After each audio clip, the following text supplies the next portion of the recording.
अध्याय 473 मार डालो। ऐसा लग रहा था जैसे यांगी हवा में उड़ गया हो और पर्वत श्रृंखला से पूरी तरह गायब हो गया हो। उस क्षेत्र में कहीं काले कपड़े पहने 10 आकृतियां एकत्रित थीं।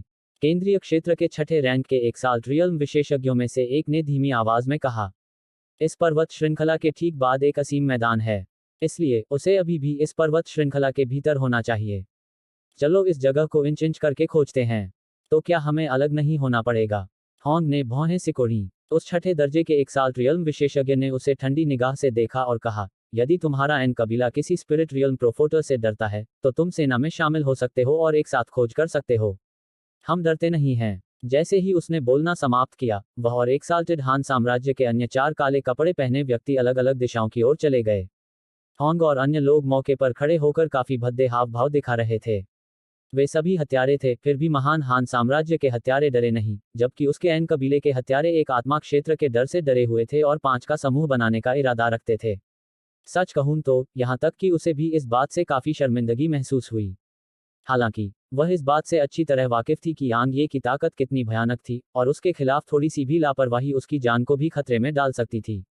थोड़ी देर चुप रहने के बाद हॉन्ग ने असहायता से अपना सिर हिलाया और कहा, अलग हो जाओ और उसकी तलाश करो। उसके सामने आने पर जल्दबाजी में कोई कदम मत उठाना और पहले सबको सूचित करना। हॉन्ग के पास खड़े अन्य 4 हत्यारों ने सिर हिलाया और फिर वे वहीं गायब हो गए। हॉन्ग भी जाने ही वाली थी कि अचानक एक अप्रत्याशित घटना घटी। एक सुनहरी रस्सी अंतरिक्ष से उड़कर उसके सामने आ पहुंची। हॉन्ग की अभिव्यक्ति हिंसक रूप से बदल गई।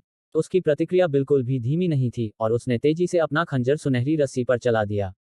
झंकार, सुनहरी रस्सी उड़ गई, लेकिन उसी समय उसकी पुतलियां सिकुड़ गईं, क्योंकि प्रकाश की 4 किरणें इतनी तेजी से उसकी ओर आ रही थीं कि वह उनसे बच नहीं सकती थी। दाव कलाकृतियां, 4 दाव कलाकृतियां। हॉन्ग ने एक ही नजर में उनकी खूबी पहचान ली। तो वह उनके खिलाफ लापरवाही से काम करने की हिम्मत कैसे कर सकती थी? वह उन पर प्रतिक्रिया करने ही वाली थी कि अचानक यांगे की आवाज गूंजी। Rapid shift. पलक झपकते ही यांगे हॉन्ग के सामने आ गया। उसे देखते ही उसके मुंह के कोनों पर एक क्रूर भाव उभर आया। हॉन्ग इस घटना से चौंक गया और दूर जाने ही वाला था कि यांगे ने अचानक अपना दाहिना पैर जमीन पर पटका और चिल्लाया, तलवार का क्षेत्र। एक अवर्णनीय बल ने तुरंत हॉन्ग पर दबाव डाला और इसने उसके चेहरे को तुरंत भयानक रूप से पीला कर दिया। इस बीच 4 दाव कलाकृतियां यांगे के तलवार क्षेत्र में प्रवेश कर चुकी थीं।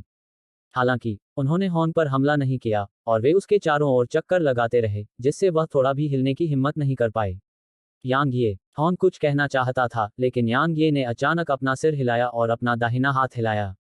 4 तलवारें 4 प्रकाश किरणों में बदल गईं जो हॉन्ग के शरीर को भेदती हुई निकल गईं। हॉन्ग ने तुरंत अपनी आंखें चौड़ी कर लीं, जबकि उसकी आंखों में अनिच्छा भर गई। उसने सोचा था कि यांग ये उसे नहीं मारेगा। आखिरकार वे पूरी तरह से अजनबी नहीं थे और एक दूसरे को जानते थे। हालांकि उसने यह उम्मीद नहीं की थी कि यांग ये उसे बोलने का मौका भी नहीं देगा। यांग ये ने हॉन्ग की लाश पर नजर डाली, जबकि उसकी आंखों में जरा सी भी लहर नहीं थी।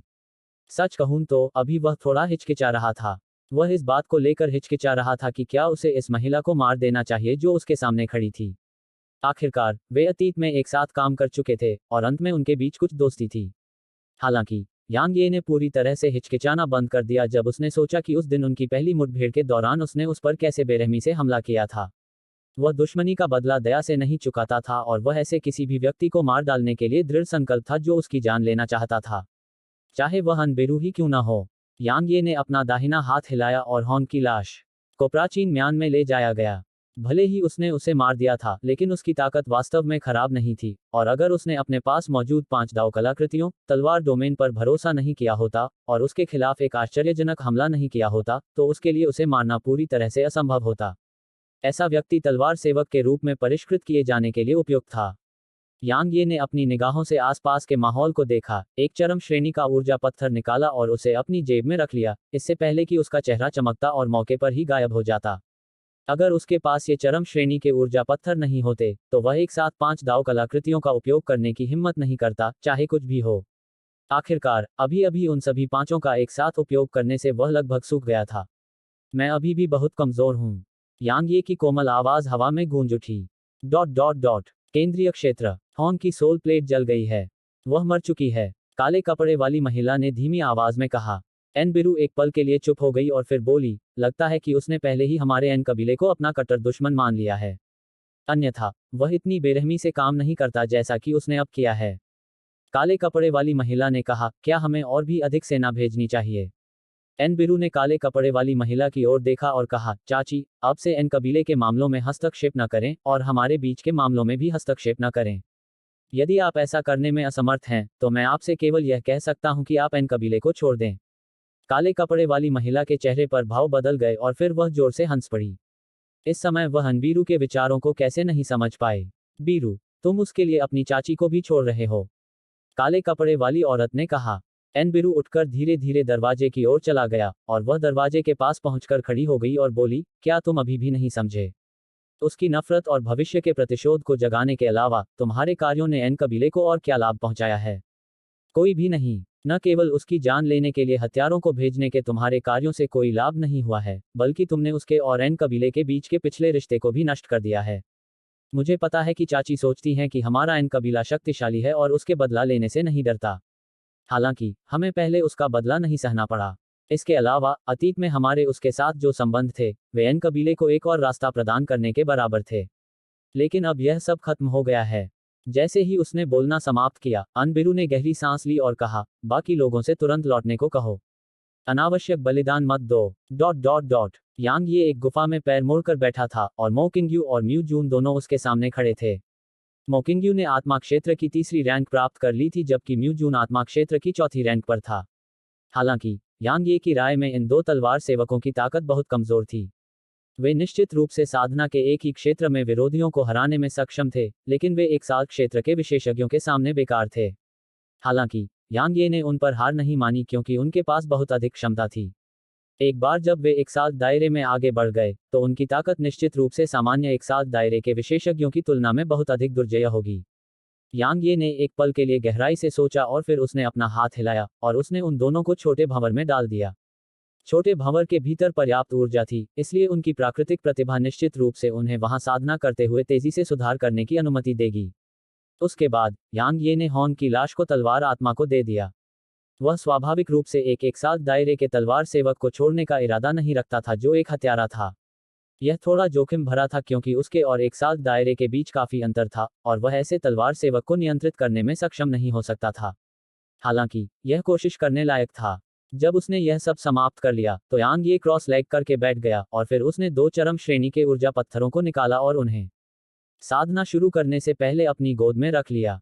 उसकी वर्तमान साधना बहुत कम थी और अगर वह छोटे भंवर पर भरोसा नहीं करता तो वह एक साल दायरे के विशेषज्ञों का विरोध करने में पूरी तरह से असमर्थ था।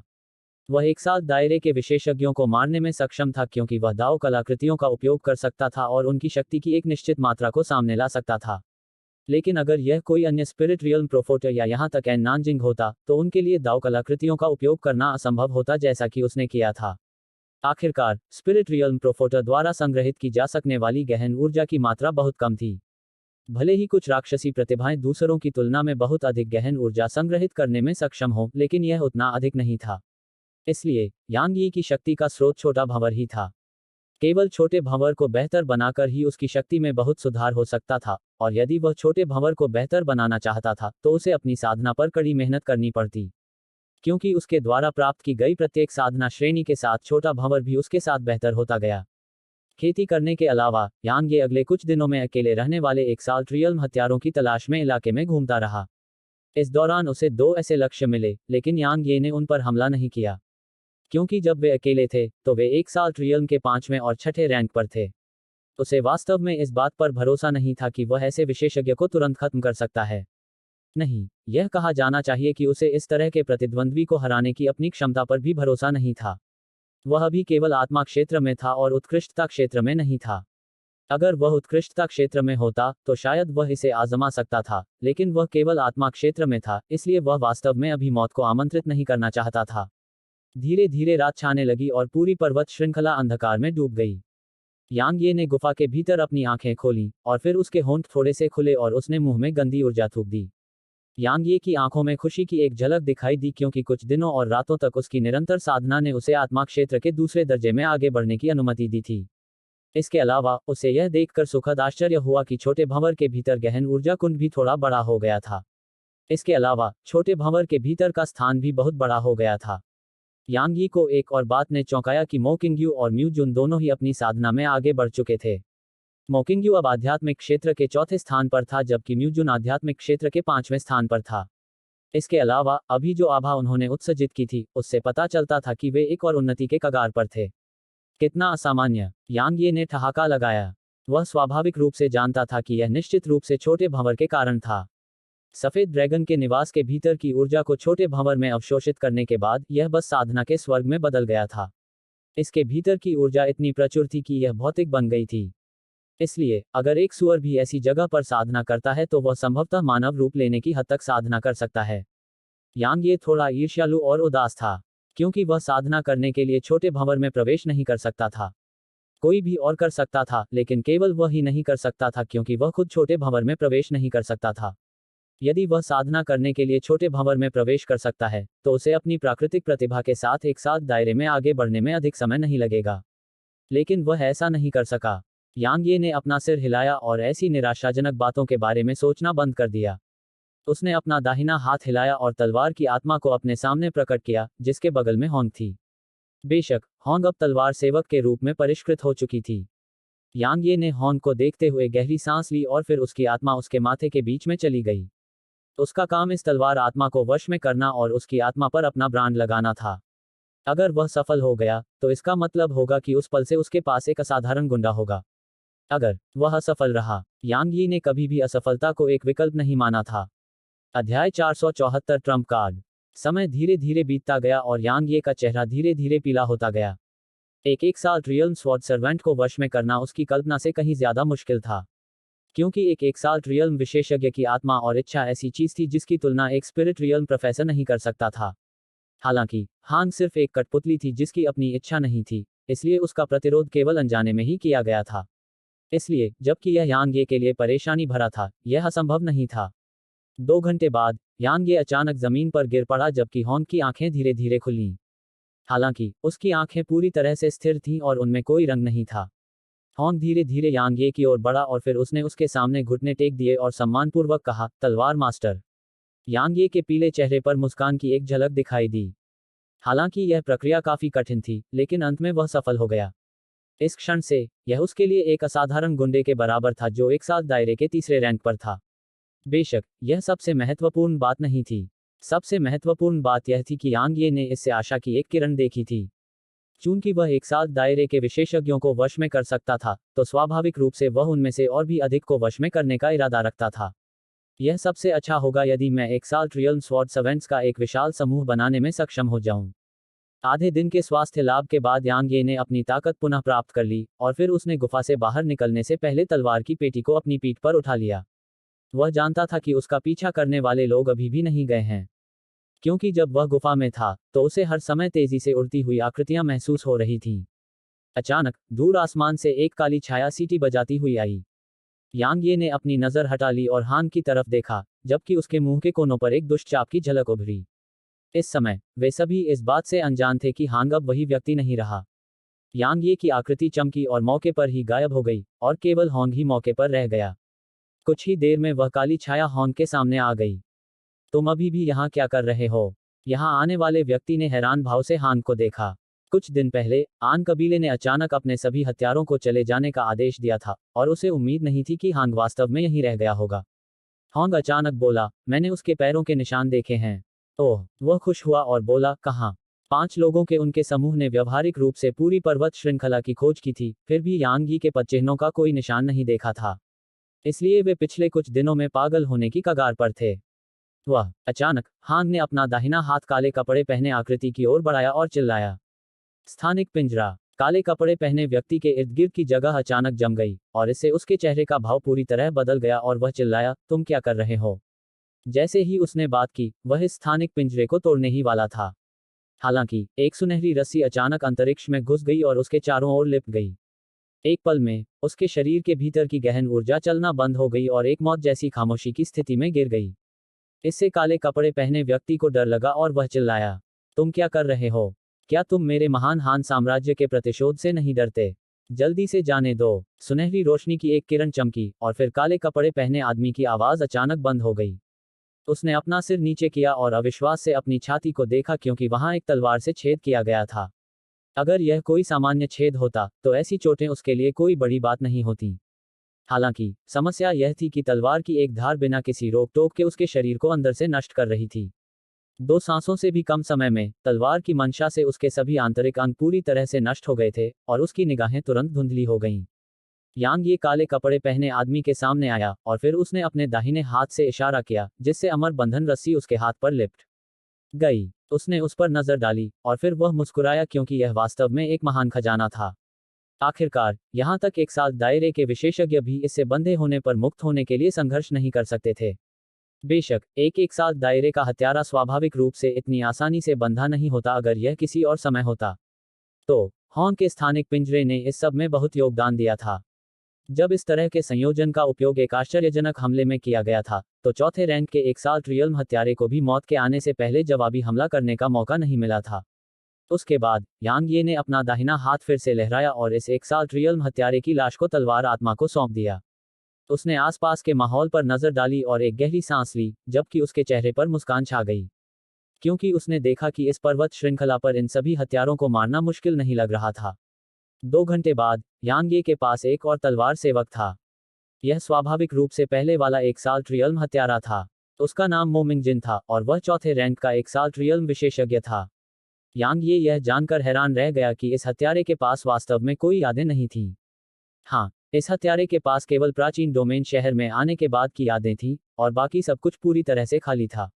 इससे यांग ये को निराशा हुई, जो उनकी उत्पत्ति और महान हान साम्राज्य के भीतर की स्थिति की जांच करना चाहता था। वह जानता था कि वे निश्चित रूप से हत्यारे थे जिन्हें महान हान साम्राज्य ने गुप्त रूप से पाला था, और उनकी यादों को भी महान हान साम्राज्य ने मिटा दिया था।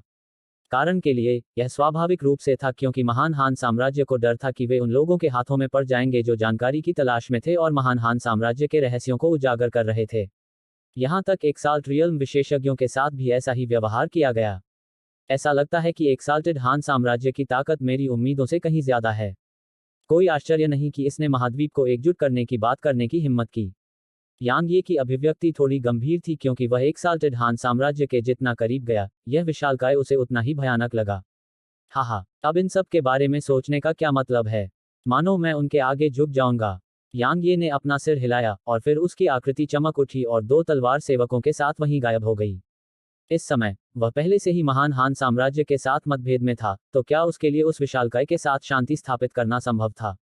बिल्कुल नहीं। चूंकि यह असंभव था, इसलिए इसके बारे में इतना सोचना व्यर्थ था।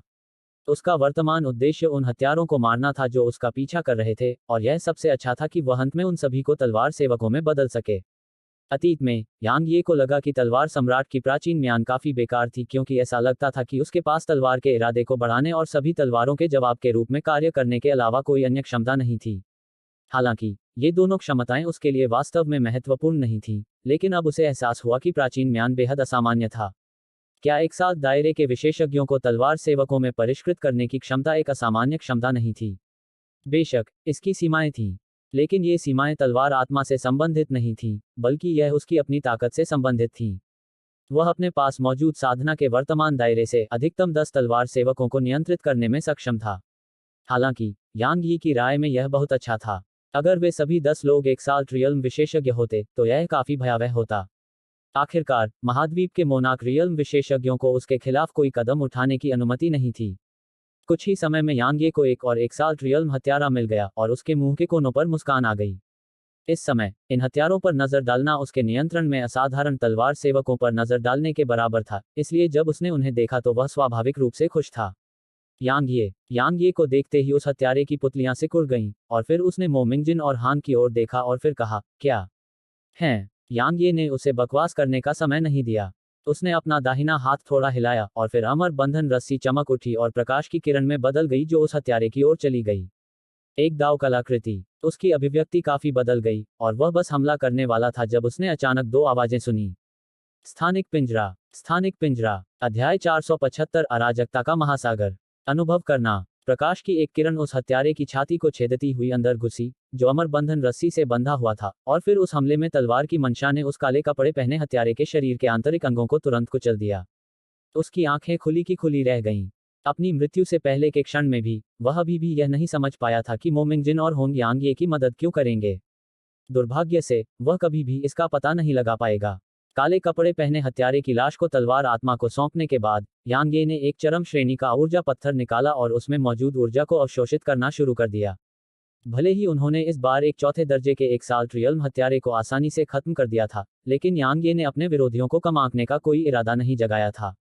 यांग ये बहुत स्पष्ट रूप से जानता था कि वह उन्हें इतनी आसानी से मारने में सक्षम था क्योंकि उसने उन्हें आश्चर्यचकित कर दिया था। अगर वह ऐसा नहीं करता तो शायद यांग यी और दो तलवार सेवक उस काले कपड़े पहने हत्यारे को मार सकते थे, लेकिन यह इतनी आसानी से पूरा नहीं होता। इसके अलावा थोड़ी सी भी गलती से वह व्यक्ति भाग सकता था या अपने साथियों को सूचित कर सकता था। इसलिए यांग ये ने यह नहीं सोचा कि एक साल्ट रियल्म विशेषज्ञ अब उसके लिए कोई खतरा नहीं थे क्योंकि वह उनमें से दो को लगातार मारने में सक्षम था। ठीक इसी तरह यांग ये के शरीर के भीतर की गहन ऊर्जा को पुनः प्राप्त होने में 2 घंटे और लग गए और तलवार सेवक को भी तलवार आत्मा द्वारा परिष्कृत किया गया। अब बस उसे वश में करना बाकी था। अपने पहले 2 प्रयासों से प्राप्त अनुभव के साथ इस बार यांग ये के लिए यह स्पष्ट रूप से बहुत आसान था और वह 1 घंटे से भी कम समय में सफल हो गया। इस तलवार सेवक का भी एक नाम था, लेकिन सुविधा के लिए यांग ये ने केंद्रीय क्षेत्र के उन 2 हथियारों का नाम बदल दिया। मोमिंग जिनको ब्लैक 1 कहा जाता था और दूसरे काले कपड़े पहने हत्यारे को ब्लैक 2 कहा जाता था। हॉन के लिए उसे अभी भी हॉन कहा जाता था। जैसे ही उसने अपने सामने खड़े 3 तलवार सेवकों को देखा, यांग ये के पास भावनाओं से आहें भरने के अलावा कोई विकल्प नहीं था कि तलवार आत्मा कितनी असाधारण थी और तलवार सम्राट जिसने ऐसी तकनीक बनाई, क्योंकि यह वास्तव में एक असाधारण तकनीक थी। यह असाधारण इसलिए नहीं था क्योंकि यह एक साथ दायरे के विशेषज्ञों को नियंत्रित कर सकता था, और इसका मुख्य कारण यह था कि उनकी भावना की कमी और अपनी इच्छाशक्ति के अलावा वे हर दूसरे पहलू में एक जीवित व्यक्ति से अलग नहीं थे। यही कारण था कि होंग और ब्लैक 1 अभी ब्लैक 2 को आसानी से धोखा देने में सक्षम थे। ऐसा इसलिए था क्योंकि उनका बाहरी रूप किसी जीवित व्यक्ति से अलग नहीं था। इसलिए जब तक वे अपनी दिव्य इंद्रियों से तलवार सेवकों को स्कैन नहीं करते, अन्यथा केवल अपनी आंखों पर भरोसा करके यह पहचानना असंभव था कि तलवार सेवक जीवित व्यक्ति नहीं थे। अगर मेरे किसी करीबी को तलवार सेवक के रूप में परिष्कृत किया गया, यांग ये इस संभावना के बारे में सोचते ही डर से कांप उठा और उसने अपने दिल में सौभाग्यशाली महसूस किया कि यह गुप्त तकनीक उसके हाथों में आ गई। अन्यथा अगर यह लुओ जुन जैसे अन्य लोगों के हाथों में पड़ जाती तो यह वास्तव में भयानक होता। जब उसने 3 तलवार सेवकों को दूर कर दिया तो उसकी पीठ पर रखी नीली तलवार की छाती भी गायब हो गई। उसने ब्लैक 2 से पता लगाया था कि पर्वत श्रृंखला में 3 और एक साल्ट रियल्म हत्यारे थे और उनमें से 2 एक साल्ट रियल्म के 5वें रैंक पर थे जबकि आखिरी एक साल्ट रियल्म के 6ठे रैंक पर था।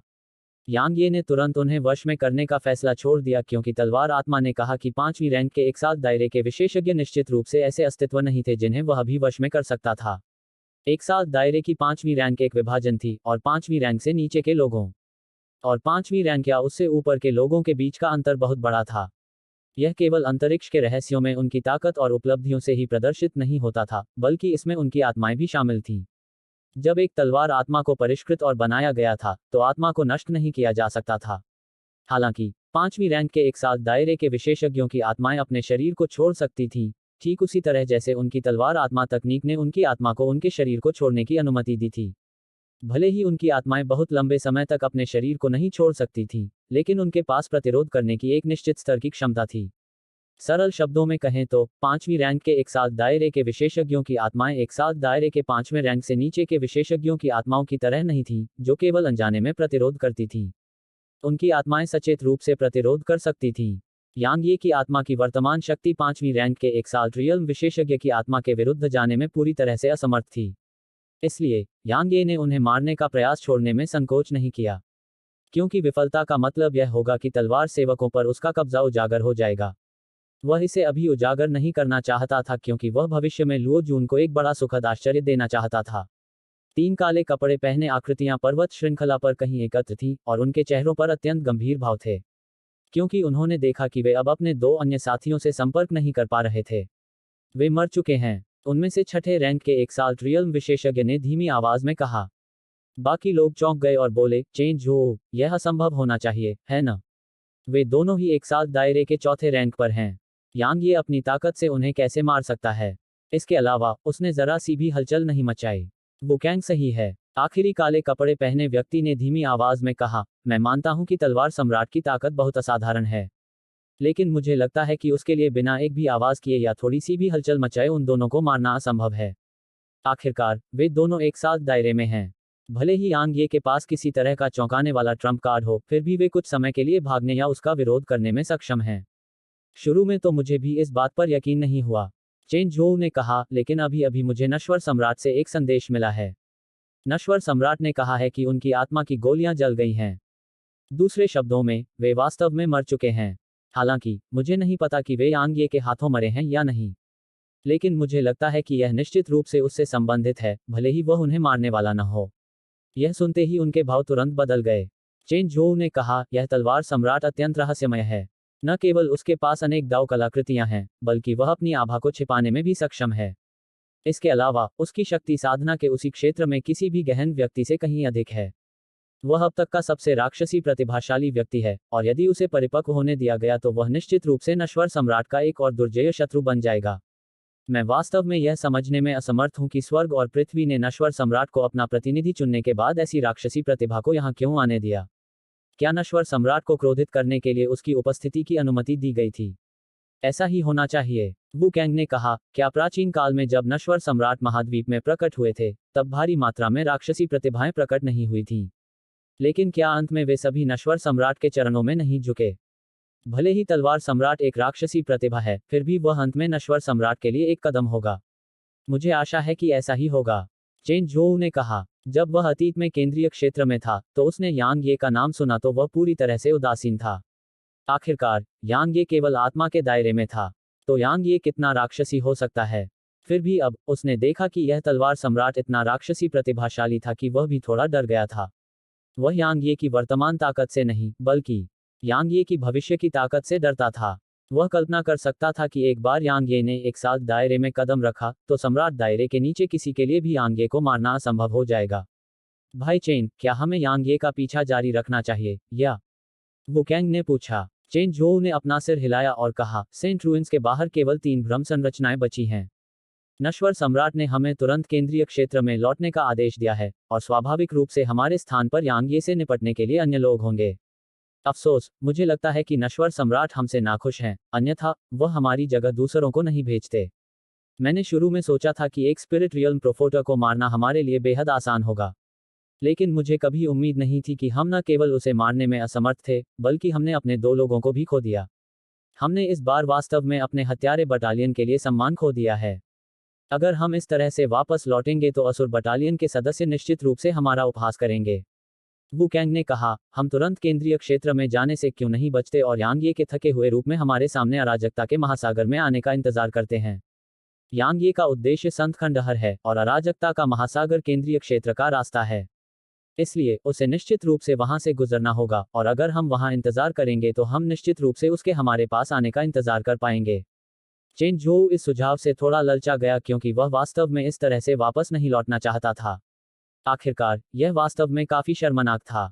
भले ही यांग ये एक असाधारण राक्षसी प्रतिभा थी, क्या अन्य लोग उस विवरण की परवाह करेंगे? उनकी नज़र में केवल एक ही तथ्य रह गया था कि उन 5 ने एक गहरे आध्यात्मिक क्षेत्र का पीछा किया था। फिर भी न केवल वे अपने लक्ष्य को मारने में असमर्थ थे, बल्कि उन्होंने अपने 2 लोगों को भी खो दिया था। इसके अलावा वे अपनी दुम दबाकर वापस भी आए थे। चेन झोऊ ने फैसला करने से पहले एक पल के लिए हिचकिचाहट दिखाई। चलो अराजकता के महासागर में चलते हैं। मुझे विश्वास नहीं होता कि वह केंद्रीय क्षेत्र की ओर जाना छोड़ देगा। जैसे ही उन्होंने बोलना समाप्त किया, उनकी आकृतियां चमक उठीं और वहीं गायब हो गईं। यांग ये उनके जाने के कुछ समय बाद ही वहां दिखाई दिया जहां वे खड़े थे। वह मूल रूप से अभी अराजकता के महासागर की ओर जाने के लिए तैयार था, लेकिन ब्लैक 1 और ब्लैक 2 को अचानक चेन झोऊ से एक संदेश मिला। चेन झोऊ का इरादा केवल अन्य 2 को सूचित करना था, लेकिन उसने शायद यह कल्पना नहीं की थी कि ब्लैक 1 और ब्लैक 2 को भी संदेश मिला है। यांग ये स्वाभाविक रूप से ऐसे अवसर को चूकने से इनकार करता है, इसलिए वह चुपके से वहां पहुंच गया। इसके अलावा यह सौभाग्य की बात थी कि वह चुपके से वहां पहुंच गया, क्योंकि अगर वह यहां आए बिना सिर्फ अराजकता के महासागर की ओर जाता, तो वह निश्चित रूप से उनके जाल में फंस जाता। हालांकि वह उनसे डरता नहीं था, लेकिन वह नहीं चाहता था कि वे उसका पीछा करें। आखिरकार उसका उद्देश्य सेंट रूइंस था, और अगर वह देर से आता और लुओ जून को विश्व चित्र प्राप्त करने देता, तो दक्षिणी क्षेत्र वास्तव में समाप्त हो जाता।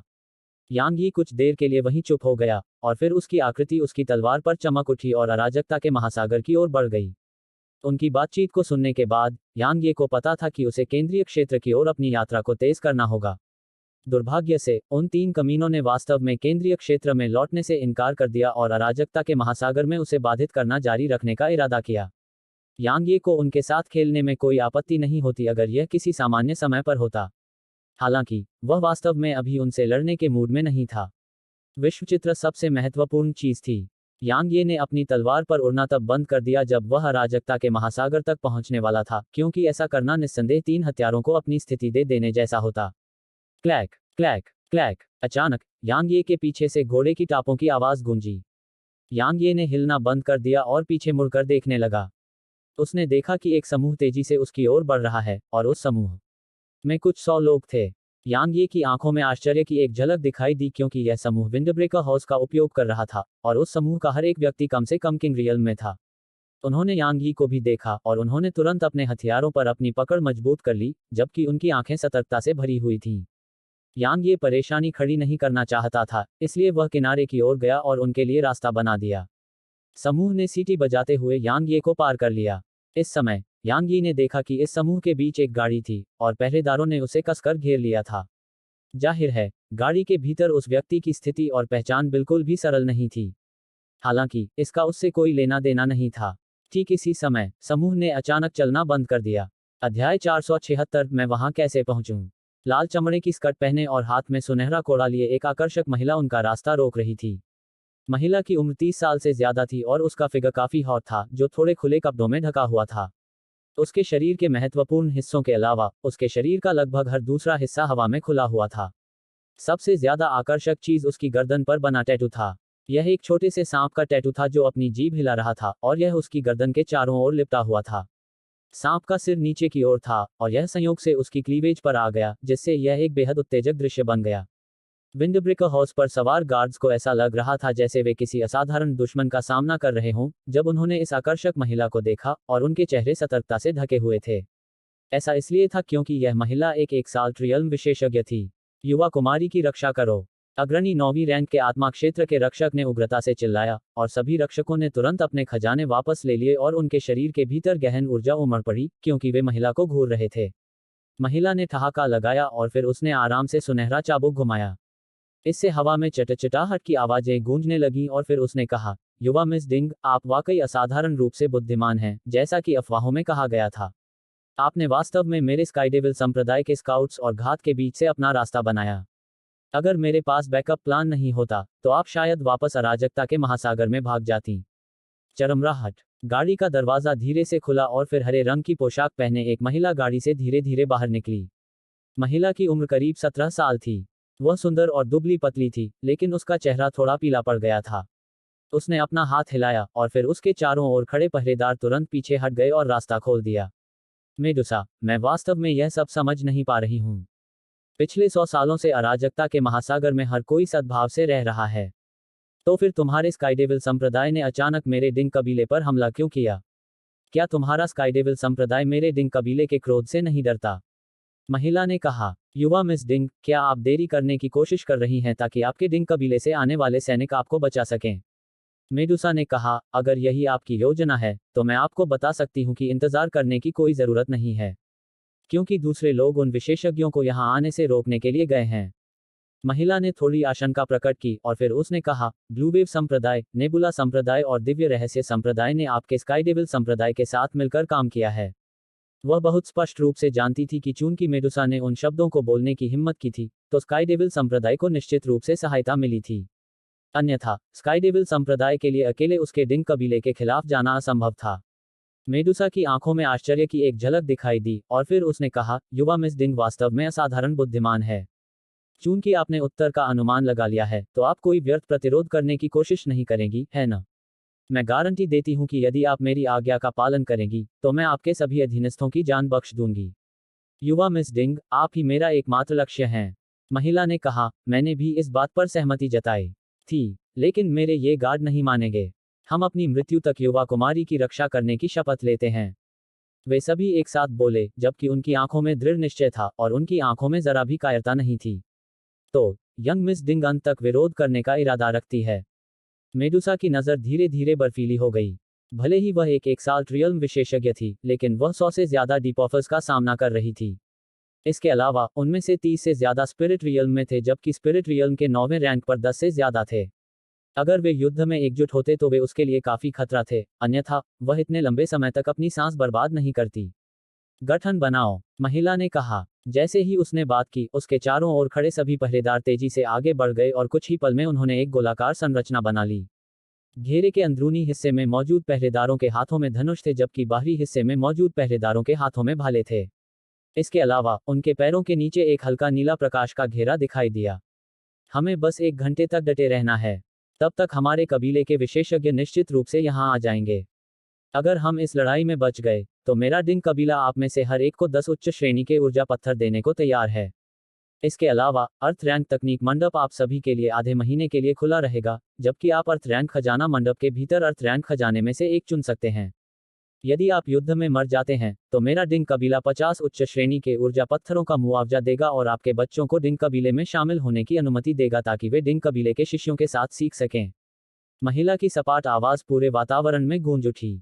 ऐसा लग रहा था जैसे उसे सुनते समय उन सभी ने उत्तेजक दवाएं ले ली हों, और वे उत्साह से बोले, हम अपनी मृत्यु तक यंग मिस की रक्षा करेंगे। मेडुसा की अभिव्यक्ति थोड़ी भद्दी थी क्योंकि वह गलत नहीं थी। जो विशेषज्ञ डिंग कबीले के विशेषज्ञों को रोकने गए थे, वे लंबे समय तक टिक नहीं पाए। आखिरकार डिंग कबीला अराजकता के महासागर में एक असाधारण अधिपति था। इसलिए इन सभी संप्रदायों ने डिंग कबीले के खिलाफ जाने की हिम्मत नहीं की होगी अगर उन्हें एक निश्चित पार्टी से गुप्त रूप से समर्थन नहीं मिला होता। अब उसके सामने सिर्फ 2 रास्ते थे।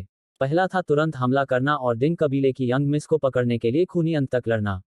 हालांकि जब डिंग कबीले का डेथ स्क्वाड यंग मिस डिंग की रक्षा कर रहा था, तो उसे अकेले सफल होने की बहुत उम्मीद नहीं थी।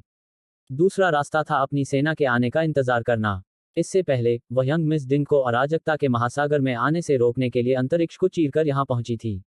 इसलिए उसके संप्रदाय के विशेषज्ञ अभी भी कहीं और से भाग रहे थे। अगर वे यहां पहुंच जाते, तो उसके लिए अपने सामने की स्थिति से निपटना बेहद आसान हो जाता।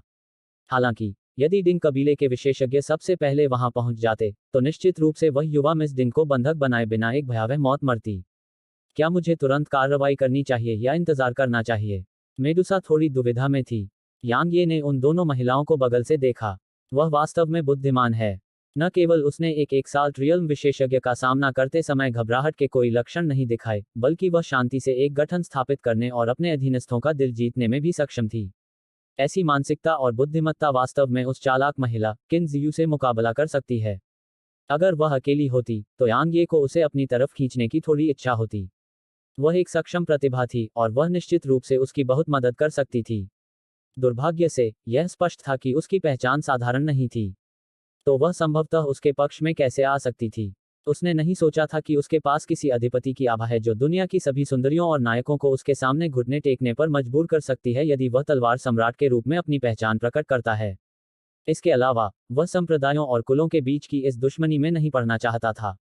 वह पहले से ही बहुत सारी परेशानियों से घिरा हुआ था, इसलिए वह दूसरों के काम में हस्तक्षेप करने का मूड कैसे बना सकता था? यांग ये ने अपना सिर हिलाया, घूमा और किनारे की ओर चला गया। यांग ये की हरकतों ने दोनों महिलाओं की निगाहें उसकी ओर खींच लीं। अप्रत्याशित रूप से जब उन्होंने उसकी हरकतें देखीं तो वे भौंचक्की रह गईं, फिर भी उन्होंने उसे नहीं रोका। जाहिर है, उन्होंने यांग ये के इरादों को समझ लिया था और वह कोई परेशानी नहीं चाहता था। यांग ये ने 2 कदम चलने से पहले अचानक चलना बंद कर दिया और इस क्रिया ने उनकी पलकें झपकाईं। इसके अलावा मेडुसा ने अपने चाबुक पर अपनी पकड़ भी मजबूत कर ली। तार्किक रूप से कहें तो वह एक साथ दायरे की दूसरी रैंक पर थी, जबकि उसके सामने यह तलवार साधक केवल आत्मा दायरे की दूसरी रैंक पर था, इसलिए उसे उससे डरना नहीं चाहिए। हालांकि उसके अंतर्ज्ञान ने उसे बताया कि यह तलवार साधक बेहद खतरनाक था। बेशक वह सिर्फ अपने अंतर्ज्ञान पर निर्भर नहीं थी। जो लोग एक साथ क्षेत्र प्राप्त कर चुके थे, वे स्वाभाविक रूप से मूर्ख नहीं थे। अपने पिछले अवलोकन के आधार पर उसने देखा कि यह तलवार साधक वास्तव में दोनों सेनाओं का सामना करते समय पूरी तरह से निडर था। न केवल वह पूरी तरह से निडर था, बल्कि उनकी ओर उसकी निगाह बेहद शांत और स्वाभाविक थी। अगर यह तलवार साधक कोई ऐसा व्यक्ति नहीं था जो बहुत लापरवाह था, तो उसके पास तुरुप के पत्ते थे जो उसे दोनों का सामना करते हुए निडर बने रहने की अनुमति देते थे। उन्होंने एक साथ दूसरी संभावना पर विश्वास करना चुना क्योंकि यह आदमी जो अपनी पीठ पर तलवार की छाती रखता था, बिल्कुल भी लापरवाह नहीं लग रहा था। यांग ये रुक गया, पीछे मुड़ा और सभी की ओर देखते हुए बोला, ओह, मैं अराजकता के महासागर तक कैसे पहुंचूं? यांग ये शांत रहने की कोशिश नहीं कर रहा था। वह जमीन पर उतरते ही सचमुच खो गया था। अध्याय 477 चला गया। ठीक इसी समय मेडुसा के चेहरे पर अचानक खुशी झलक उठी, क्योंकि उसका बैकअप आ गया था। 200 से ज्यादा डीपॉफर्स दूर से चमकते हुए आए और एक पल में यहां पहुंच गए। उनमें से हर एक कम से कम किंग रियल में था। बस कुछ ही पलों में उन्होंने यंग मिस निंग के समूह को पूरी तरह से घेर लिया, उनके समूह का नेतृत्व करने वाले गंजे आदमी की कमान में। युवा मिस डिंग का चेहरा उतर गया। डिंग शाओयाओ, मैं तुम्हें एक आखिरी मौका दूंगी। अगर तुम मेरी बात मानोगे और मेरे साथ आओगे तो मैं तुम्हारे सभी पहरेदारों की जान बख्श दूंगी। वरना मुझे निर्दयी होने का दोष मत दो, मेडुसा ने धीमी आवाज में कहा। डिंग शाओयाओ नाम की महिला ने आसपास के माहौल पर नजर डाली और उसकी आंखों में दृढ़ निश्चय की झलक दिखाई दी। उसने कहा, सभी, मुझे यकीन है कि आप सभी स्काईडेविल संप्रदाय की शैली से अवगत हैं। अगर मैं उनकी मांगों को मान भी लूं तो भी वे निश्चित रूप से आप सभी को नहीं छोड़ेंगे। इस क्षण से अलग हो जाओ और भाग जाओ। तुम्हारा भाग्य पूरी तरह से तुम्हारे अपने भाग्य पर निर्भर करेगा। चिंता मत करो, मेरे पिछले वादे अभी भी मान्य हैं, भले ही तुम दुर्भाग्य से पीड़ित हो और मर जाओ। जब वह यहां तक बोली तो डिंग शाओयाओ ने अपनी हथेली घुमाई और वहां एक ताबीज दिखाई दिया।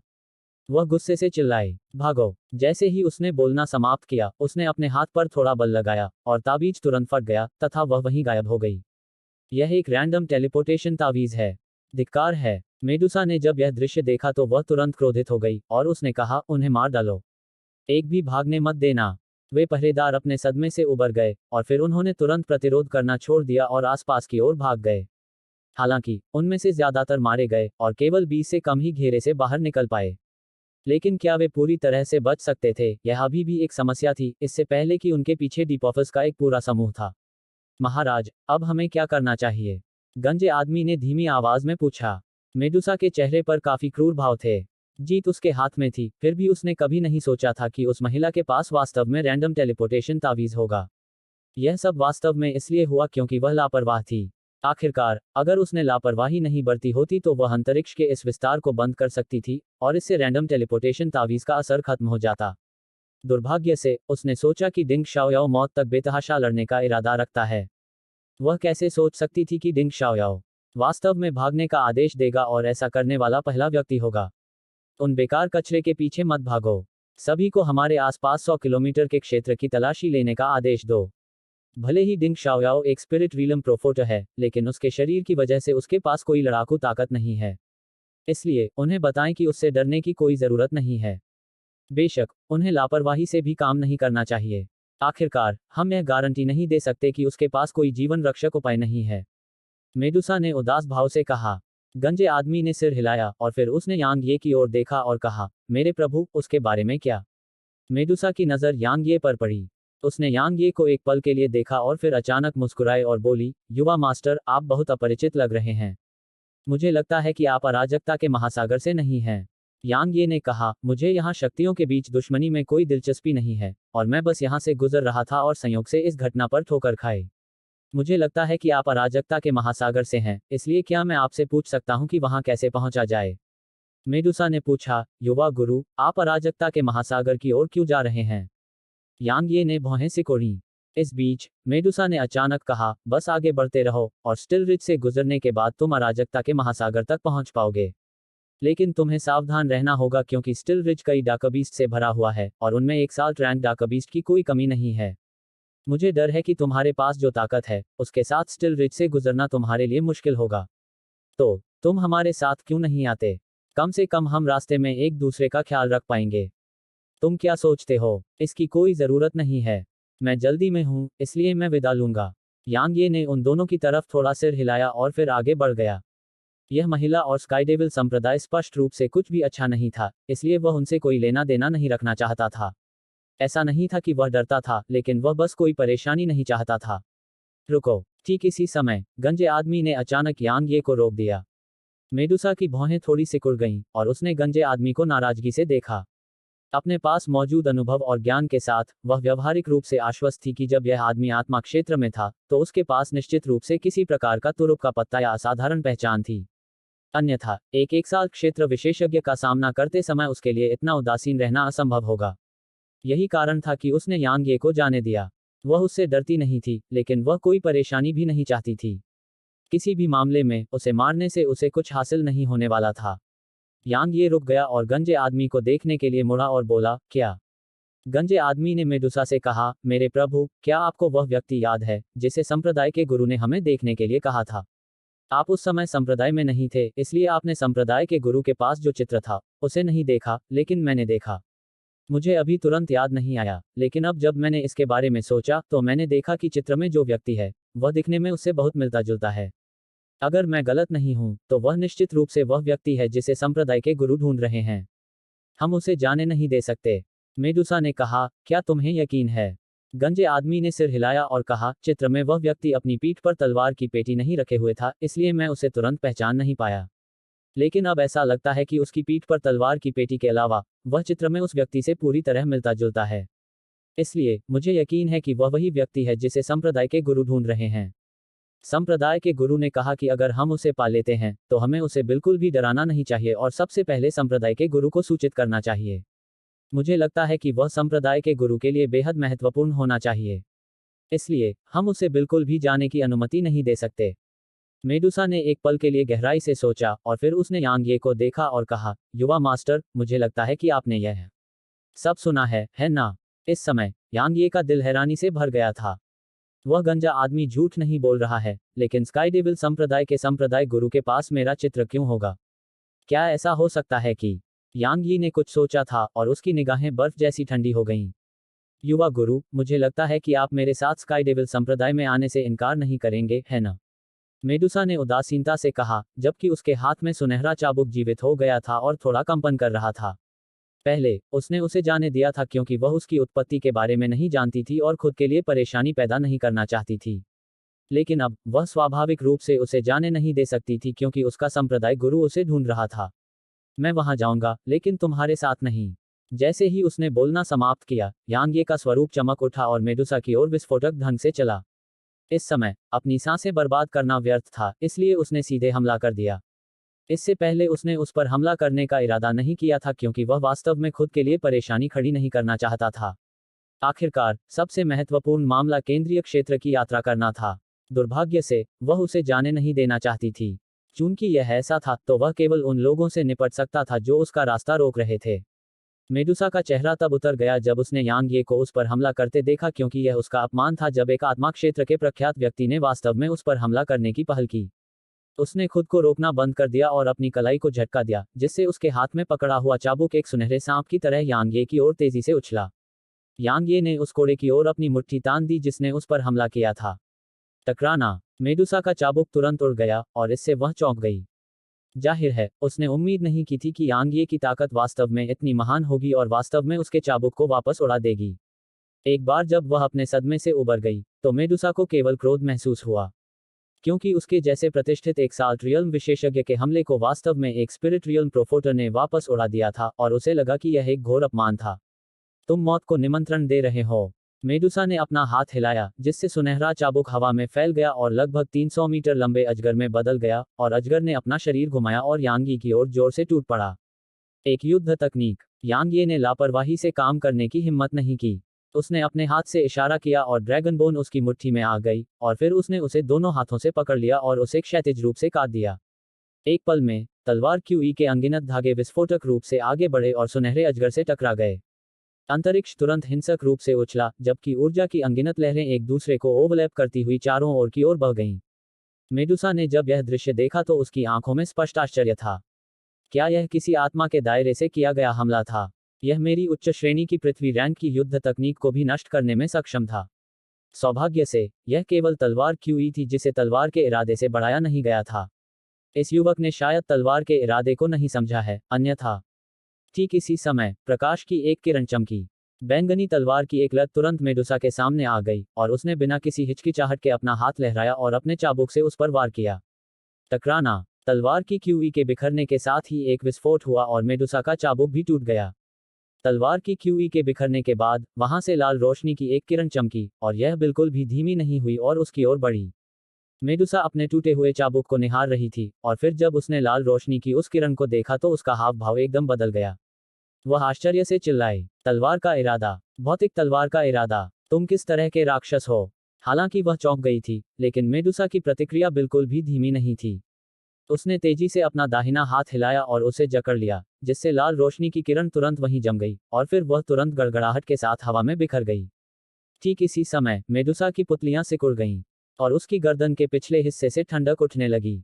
मेडुसा ने कई वर्षों से अर्जित युद्ध के अनुभव का उपयोग करते हुए तेजी से अपना दाहिना पैर जमीन पर पटका और वहीं गायब हो गई। हालांकि तब तक बहुत देर हो चुकी थी और उसकी गर्दन के पिछले हिस्से पर 10 सेंटीमीटर से ज्यादा लंबा खूनी घाव दिखाई दे रहा था। मेडुसा ने आश्चर्य से यांग ये की ओर देखा। उसने अपनी गर्दन पर लगी चोट को पूरी तरह से अनदेखा किया, अंतरिक्ष को चीर दिया और बहुत तेज गति से दूर की ओर भागी। वह यांग ये की दृष्टि के क्षेत्र से कुछ ही समय में गायब हो गई। यांग ये दंग रह गई। वह ऐसे ही चली गई। मैंने तो अपनी पूरी ताकत भी नहीं लगाई। थोड़ी देर बाद यांग ये ने अपना सिर हिलाया, जबकि वह बिल्कुल अवाक महसूस कर रहा था। उसने उम्मीद नहीं की थी कि एक प्रतिष्ठित एक्साल्ट्रियल्म विशेषज्ञ वास्तव में युद्ध से भाग जाएगा। हालांकि यांग ये ने एक समस्या देखी जिसका उसे सामना करना पड़ा।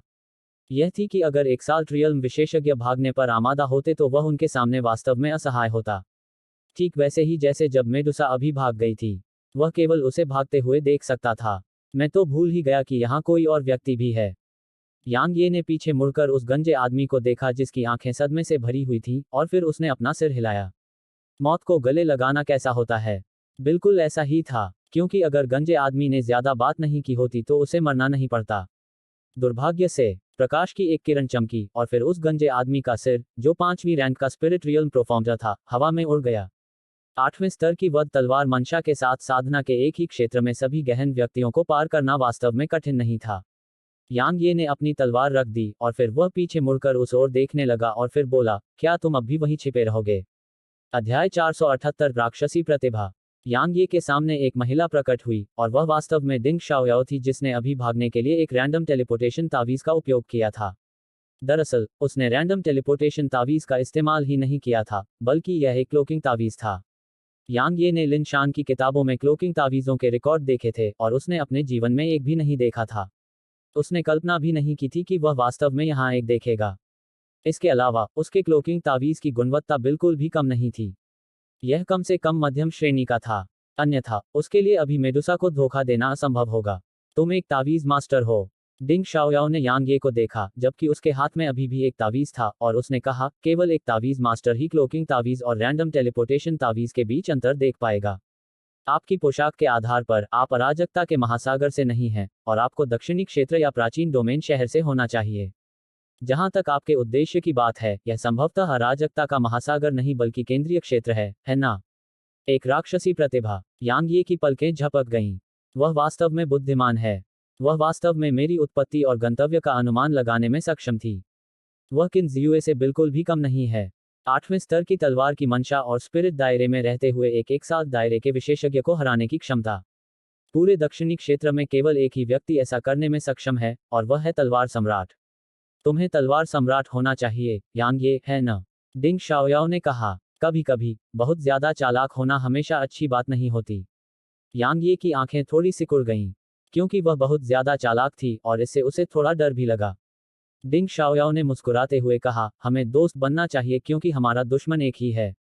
एक साझा दुश्मन। यांग ये ने भौहें सिकोड़ी। डिंग शाओयाओ धीरे धीरे यांग ये के पास गया और कहा, मैंने तुम्हारी जांच की है और मुझे तुम्हारे बारे में कुछ जानकारी है। अगर मैं गलत नहीं हूं तो तुम शायद लुओ जून को विश्व चित्र प्राप्त करने से रोकने के लिए केंद्रीय क्षेत्र की ओर जा रहे हो, है ना? शून्य फ्लैश को डिंग शाओयाओ की गर्दन पर दबाने से पहले प्रकाश की एक किरण चमकी। हालांकि बाद में बिल्कुल भी डर नहीं दिखा। इसके विपरीत वह अभी भी मुस्कुरा रही थी। हालांकि उसका चेहरा बहुत पीला था, इसलिए यह मुस्कान काफी अजीब लग रही थी। तुमने मेरी जांच की है, यंग मिस डिंग? मुझे नहीं लगता कि मैं तुम्हें जानता हूं, है न? यांग ये को उससे खतरे का आभास हुआ। यह थोड़ा अजीब था क्योंकि उसकी तलवार का हल्का झटका उसके सिर को उसकी गर्दन से अलग कर सकता था। हालांकि उसने अपने दिल की गहराई में उसके प्रति डर की भावना जगाई थी। क्या तुम्हें मुझसे इस तरह बात करने पर जोर देना चाहिए? डिंग शाओयाओ ने यांग ये को ऐसे देखा जैसे वह किसी दोस्त से बात कर रही हो, और उसकी आवाज बहुत शांत थी।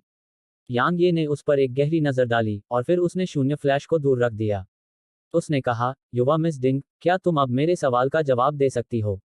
मुझे मत बताओ कि मेरी प्रतिष्ठा अराजकता के महासागर तक फैल गई है। चून की नश्वर सम्राट ने दक्षिणी क्षेत्र और केंद्रीय क्षेत्र के बीच की बाधा को तोड़ दिया था, इसलिए मैं जिज्ञासा से दक्षिणी क्षेत्र की ओर चला गया। एक बार जब मैं वहां पहुंचा तो आपके बारे में सभी तरह की अफवाहें पूरे दक्षिणी क्षेत्र में फैल रही थी और इसने मेरी जिज्ञासा को जगाया। इसलिए मैंने यंग मास्टर यांग के बारे में जानकारी प्राप्त करने के लिए अपने संबंधों का उपयोग किया। लेकिन मुझे कभी उम्मीद नहीं थी कि मैं आज आपसे व्यक्तिगत रूप से मिलूंगा। डिंग शाओयाओ ने कहा। फिर आपको कैसे पता चला कि मैं लुओ जुन को रोकने के लिए केंद्रीय क्षेत्र की ओर जाने का इरादा रखता हूं? यांग ये ने धीमी आवाज में पूछा। क्योंकि मैंने लुओ जून की भी जांच की है। डिंग शाओयाओ ने कहा, नश्वर सम्राट को दक्षिणी क्षेत्र पर विजय प्राप्त करने के लिए विश्वचित्र की आवश्यकता है। क्योंकि विश्वचित्र उसे मानव दुनिया पर विजय प्राप्त करने की गति बढ़ाने की अनुमति देगा। इसलिए चूंकि यंग मास्टर यांग उसका दुश्मन है, तो आप स्वाभाविक रूप से उसे विश्वचित्र प्राप्त करने से रोकना चाहेंगे। अब यंग मास्टर यांग यहाँ प्रकट हुए हैं और अराजकता के महासागर की ओर जाने का इरादा रखते हैं, इसलिए डिंग शाओयाओ ने इस बिंदु तक बोलते हुए मुस्कुराया और उसने आगे नहीं कहा। यांग ये एक पल के लिए चुप हो गया और फिर बोला, युवा मिस डिंग, आपने कहा था कि हमारा एक ही दुश्मन है। आपका क्या मतलब था? चलो स्टिल रिच पर चलते हैं और इस बारे में बात करते हैं। क्योंकि स्काईडेविल संप्रदाय के सदस्यों के यहाँ पहुंचने में ज्यादा समय नहीं लगेगा। ठीक है। डिंग शाओयाओ मुस्कुराया। यांग ये ने कहा, युवा मिस डिंग, क्या तुमने सुना नहीं कि मेडुसा ने क्या कहा? स्टिल रिच पर एक साल रैंक डाका बीस्ट हैं। जब यंग मास्टर यांग मेरे साथ हैं तो मुझे उनसे क्यों डरना चाहिए? डिंग शाओयाओ ने उसकी ओर देखा। यांग ये अवाक रह गया। यांग ये और डिंग शाओयाओ के जाने के कुछ ही देर बाद 3 मध्यम आयु वर्ग के पुरुष और मेडुसा वहां आ पहुंचे। वे चले गए। आगे चल रहे मध्यम आयु वर्ग के व्यक्ति ने आसपास के वातावरण पर नजर डाली और फिर उसने मेडुसा को देखा और कहा, क्या वास्तव में उसके पास 8वें स्तर की तलवार की मंशा थी और उसने एक दाव आर्टिफैक्ट का उपयोग किया था? बड़े भाई, क्या मैं आपसे झूठ बोलूंगी? मेडुसा को इस बात पर थोड़ी नाराजगी हुई कि अधेड़ उम्र का आदमी उस पर शक कर रहा था। मध्यम आयु वर्ग के व्यक्ति ने अपने चेहरे पर गंभीर भाव के साथ कहा, तो यह वही होना चाहिए। वह शायद दक्षिणी क्षेत्र का तलवार सम्राट है। केवल उसने पूरे दक्षिणी क्षेत्र में 8वें स्तर की तलवार की मंशा को समझा है और उन सभी वर्षों पहले से इन्फेटेड वन की तलवार को अपने पास रखा है। शून्य फ्लैश। मैंने कभी उम्मीद नहीं की थी कि वह अराजकता के महासागर में आएगा। मुझे आश्चर्य है कि संप्रदाय के मास्टर ने हमें उसके ठिकाने पर ध्यान देने के लिए क्यों कहा। अफसोस, संप्रदाय के मास्टर अभी बंद दरवाजों के पीछे साधना कर रहे हैं, अन्यथा हम तुरंत यह सब पता लगा पाएंगे। बड़े भाई, अब हमें क्या करना चाहिए? मेडुसा ने पूछा। संप्रदाय में वापस लौटो और संप्रदाय के गुरु के बंद दरवाजे की साधना से बाहर आने का इंतजार करो। काश, यह बहुत दुखद है। अगर हम डिंग युआन की बेटी को पकड़ने में सक्षम होते, तो हम निश्चित रूप से उसे कोई भी कार्रवाई करने से रोक पाते। अब जबकि हमारे पास बंधक के रूप में डिंग शाओयाओ नहीं है, तो हम उसके साथ बातचीत करने की अपनी योग्यता खो चुके हैं। डिंग कबीले की ताकत और गर्व के साथ, वे निश्चित रूप से हमारे खिलाफ जवाबी कार्रवाई करेंगे। इसलिए हमें जितनी जल्दी हो सके संप्रदाय में वापस लौटना चाहिए और संप्रदाय के गुरु की प्रतीक्षा करनी चाहिए। मध्यम आयु वर्ग के व्यक्ति ने धीमी आवाज में कहा। बाकी लोगों ने इस पर कोई आपत्ति नहीं जताई। हालांकि मेडुसा थोड़ी अनिच्छुक थी, लेकिन उसने भी इस पर कोई आपत्ति नहीं जताई। उसने तुरंत सिर हिलाया और तीनों अधेड़ उम्र के लोगों के साथ वहीं गायब हो गई। Dot dot dot. फिर भी रिज। एक चमकीला चांद आसमान में ऊपर लटका हुआ था और चांदी की चमक की हल्की वर्षा कर रहा था जिसने स्टिल रिज को एक हल्के चांदी के आवरण में ढक दिया था। पहाड़ी की चोटी पर एक खुले स्थान पर कैंप फायर जल रहा था और उसने यांग ली और डिंग शाओयाओ के चेहरों को इस हद तक रोशन कर दिया कि वे हल्के लाल लग रहे थे। युवा मास्टर यांग, आपने अपनी तलवार पर यात्रा करने का विकल्प नहीं चुना और इसके बजाय पैदल चलना चुना है। मुझे लगता है कि यह किसी से बचने के लिए है ना? डिंग शाओयाओ ने कहा। पहले तुम्हें मेरे सवाल का जवाब देना चाहिए। तुमने ऐसा क्यों कहा कि हमारा एक ही दुश्मन है? क्या ऐसा हो सकता है कि तुम्हारे डिंग कबीले की भी लुओ जून से दुश्मनी हो? यांग ये ने पूछा। वह इतनी बुद्धिमान थी कि उसे अपनी हीनता पर थोड़ी शर्मिंदगी महसूस हुई। क्यों? क्योंकि उसे लगा कि उसके सामने उसका कोई रहस्य नहीं है। डिंग शाओयाओ ने मुस्कुराते हुए कहा, अराजकता के महासागर में अनगिनत शक्तियां हैं और स्काईडेविल संप्रदाय, ब्लू वेव संप्रदाय, नेबुला संप्रदाय और दिव्य रहस्य संप्रदाय उनमें से सबसे शक्तिशाली हैं। क्योंकि उनके पास कई जागीरदार द्वीप थे और उनके संप्रदाय के स्वामी के रूप में सम्राट क्षेत्र के विशेषज्ञ थे। हालांकि अराजकता के महासागर में सबसे मजबूत शक्ति मेरा डिंग कबीला है। क्योंकि मेरे डिंग कबीले के पास 3 सम्राट क्षेत्र के विशेषज्ञ हैं और अराजकता के महासागर के भीतर सभी आत्मा नसों के 60% पर नियंत्रण रखते हैं और साथ ही सबसे अधिक जहाजों के मालिक भी हैं। कोई यह कह सकता है कि इन सभी संप्रदायों को अराजकता के महासागर में कुछ भी करने से पहले मेरे डिंग कबीले की राय पर विचार करना होगा।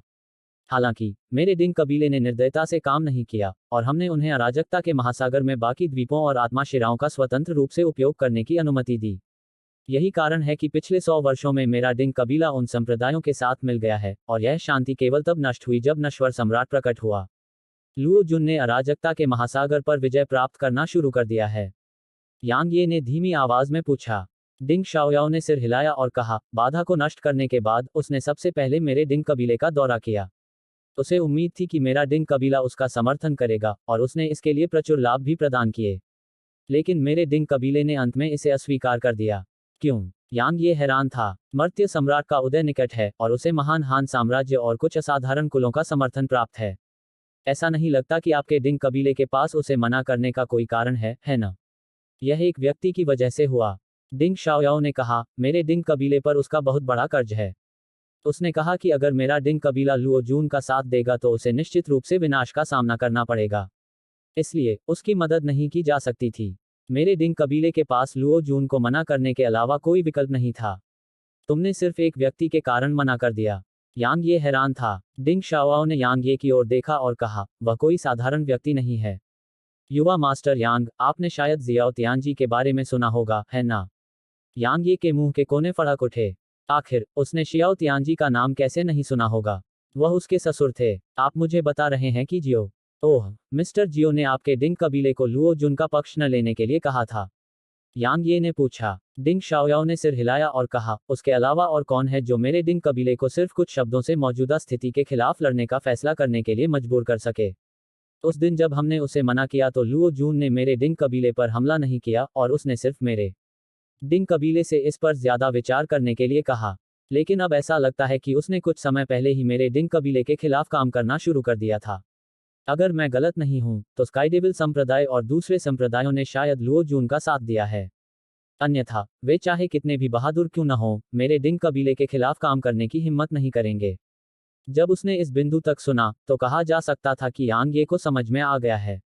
उसी समय उसका दिल थोड़ा गर्म महसूस कर रहा था, क्योंकि जब जियो तियानजी ने ये शब्द कहे थे, तो जियो तियानजी स्पष्ट रूप से उसकी मदद कर रहे थे। अन्यथा यह बहुत संभावना थी कि डिंग कबीले ने लुओ जुन का पक्ष लिया था। अगर डिंग कबीले ने वास्तव में लुओ जुन का पक्ष लिया, तो लुओ जुन को रोकना तो दूर की बात है, यहाँ तक केंद्रीय क्षेत्र की यात्रा करना भी उसके लिए एक समस्या होगी, क्योंकि डिंग कबीले के पास अराजकता के महासागर में मौजूद ताकतें हैं। डिंग शाओयाओ अचानक बोला, मुझे लगता है कि आप नहीं चाहते कि अराजकता का महासागर लुओ जुन के हाथों में पड़ जाए, है ना? यांग ये ने कहा, आपके डिंग कबीले के लिए अपनी ताकत से उन शक्तियों का सफाया करना शायद मुश्किल नहीं होगा, है ना?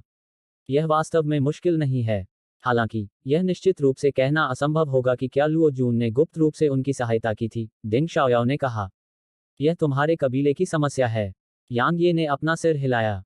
वह उसके इरादों को समझ गया था, और वह उसे अपनी समस्याओं में घसीटना चाहती थी। अगर यह किसी और समय होता, तो उसे डिंग कबीले की मदद करने में कोई आपत्ति नहीं होती, क्योंकि उसके पास लुओ जून के लिए चीजें बिगाड़ने का मौका होता। फिर भी अब भी विश्वचित्र उसके लिए सबसे महत्वपूर्ण चीज थी। एक बार लुओ जुन को विश्वचित्र प्राप्त हो गया, तो फिर यह निरर्थक हो जाएगा भले ही उसने डिंग कबीले को अराजकता के महासागर को वश में करने में मदद की हो, क्योंकि लुओ जुन इसे किसी भी समय वापस ले सकता था। इसके अलावा, जबकि वह लुओ जुन का कट्टर दुश्मन था, वह नहीं चाहता था कि कोई उसका इस्तेमाल करे। युवा मास्टर यांग, क्या आपको डर नहीं है कि मेरा डिंग कबीला लुओ जुन का पक्ष लेगा? डिंग शाओयाओ ने पूछा। यांग ये ने हंसते हुए कहा, बेशक मैं हूं। लेकिन तो क्या ऐसा हो सकता है कि मैं खुद को डिंग कबीले द्वारा इस्तेमाल होने दूं, सिर्फ इसलिए कि मुझे डर है कि वे लुओ जून का पक्ष लेंगे? मिस डिंग, आप बहुत होशियार इंसान हैं, और आप किसी व्यक्ति के विचारों को समझने में बहुत अच्छी हैं। मैं वास्तव में आपकी इस क्षमता की प्रशंसा करता हूं। हालांकि इसका मतलब यह नहीं है कि आपने मुझे सिर्फ इसलिए अपने हाथ की हथेली पर रख लिया है क्योंकि आपने मेरे विचारों को समझ लिया है। अगर आप डिंग कबीले लुओ जून का पक्ष लेना चाहते हैं, तो कृपया आगे बढ़ने के लिए स्वतंत्र महसूस करें। युवा मास्टर यांग, वास्तव में वैसा ही है जैसा कि अफवाहों में कहा गया था। आप वास्तव में मनमानी करते हैं। डिंग शाओयाओ ने नर्म आवाज में कहा। गर्जन। ठीक इसी समय दूर से अचानक एक भयंकर गर्जना की लहर गूंजी, और फिर पूरी धरती जोर से कांपने लगी, मानो अभी फटकर टुकड़े टुकड़े हो जाएगी। यह मेरे डिंग कबीले का जंगली भालू है। मेरे डिंग कबीले के विशेषज्ञ आ गए हैं, डिंग शाओयाओ ने धीरे से कहा। हालांकि उसकी आंखों में एक गंभीर भाव की झलक दिखाई दी। अध्याय 479 लड़ाई। यांग यी और डिंग शाओयाओ के सामने एक पहाड़ी के आकार का काला भालू खड़ा था। यह वाकई इतना बड़ा था कि वे दोनों उसके पैर के आकार की भी तुलना नहीं कर सकते थे। एक बूढ़ा आदमी और एक जवान आदमी काले भालू से नीचे कूद पड़े और डिंग शाओयाओ को देखते ही उनकी आंखों में एक भयावह भाव चमक उठा, जबकि उन्हें देखते ही डिंग शाओयाओ का चेहरा थोड़ा उतर गया। बूढ़े आदमी ने जल्दी से मुस्कुराते हुए कहा, शाओयाओ, यह बहुत अच्छी बात है कि तुम ठीक हो। हम दोनों वास्तव में बहुत चिंतित थे। हम स्काईडेविल संप्रदाय के वे लोग वास्तव में दुस्साहसी हैं। उन्होंने वास्तव में तुम्हें निशाना बनाने की हिम्मत की। चिंता मत करो, दूसरे चाचा निश्चित रूप से बाद में तुम्हें गुस्सा निकालने में मदद करेंगे। वह कौन है? बूढ़े आदमी की निगाहें यांग ये पर पड़ी जब उसने बोलना समाप्त किया। वह दक्षिणी क्षेत्र में बना एक दोस्त है। डिंग शाओयाओ ने उदासीनता से कहा और कहा, दूसरे चाचा, मेरे पिता कहाँ हैं? बूढ़े आदमी ने यांगे से अपनी नजर हटा ली और हल्की सी आह भरी।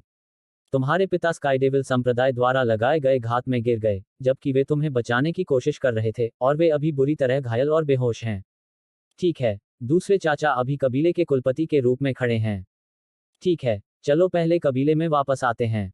चिंता मत करो, जब तक दूसरे चाचा यहाँ हैं, कोई भी तुम्हें नुकसान नहीं पहुंचा सकता। डिंग शाओयाओ ने बूढ़े आदमी की बात सुनकर अपनी मुट्ठी कस ली और फिर उसने उसकी तरफ देखा और कुछ देर चुप रहने से पहले उसने कहा, दूसरे चाचा, मैंने सोचा था कि आप बाहरी लोगों के साथ मिलीभगत करने जैसा बेवकूफ़ी भरा काम नहीं करेंगे, भले ही आप कुलपति का पद हथियाना चाहते हों। लेकिन अंत में मैंने आपकी बुद्धिमत्ता के बारे में बहुत सोचा। आपने वास्तव में कुलपति का पद हथियाने के लिए हमारे पूर्वजों के शब्दों के खिलाफ जाने की हिम्मत की, और आपने मेरे डिंग कबीले पर नियंत्रण करने के लिए गुप्त रूप से बाहरी लोगों के साथ मिलीभगत की। क्या आपको डर नहीं है कि पूर्वज आपकी आत्मा को सनरे गुफा में बांध देंगे और आपको अनंत काल तक पुनर्जन्म से दूर रखेंगे? डिंग शाओयाओ, इसका क्या मतलब है? बूढ़े आदमी के बगल में बैठे युवक का चेहरा उतर गया और वह गुस्से से बोला। बूढ़े आदमी ने अपना हाथ हिलाया और कहा, शाओयाओ, तुम अभी भी उतने ही बुद्धिमान हो।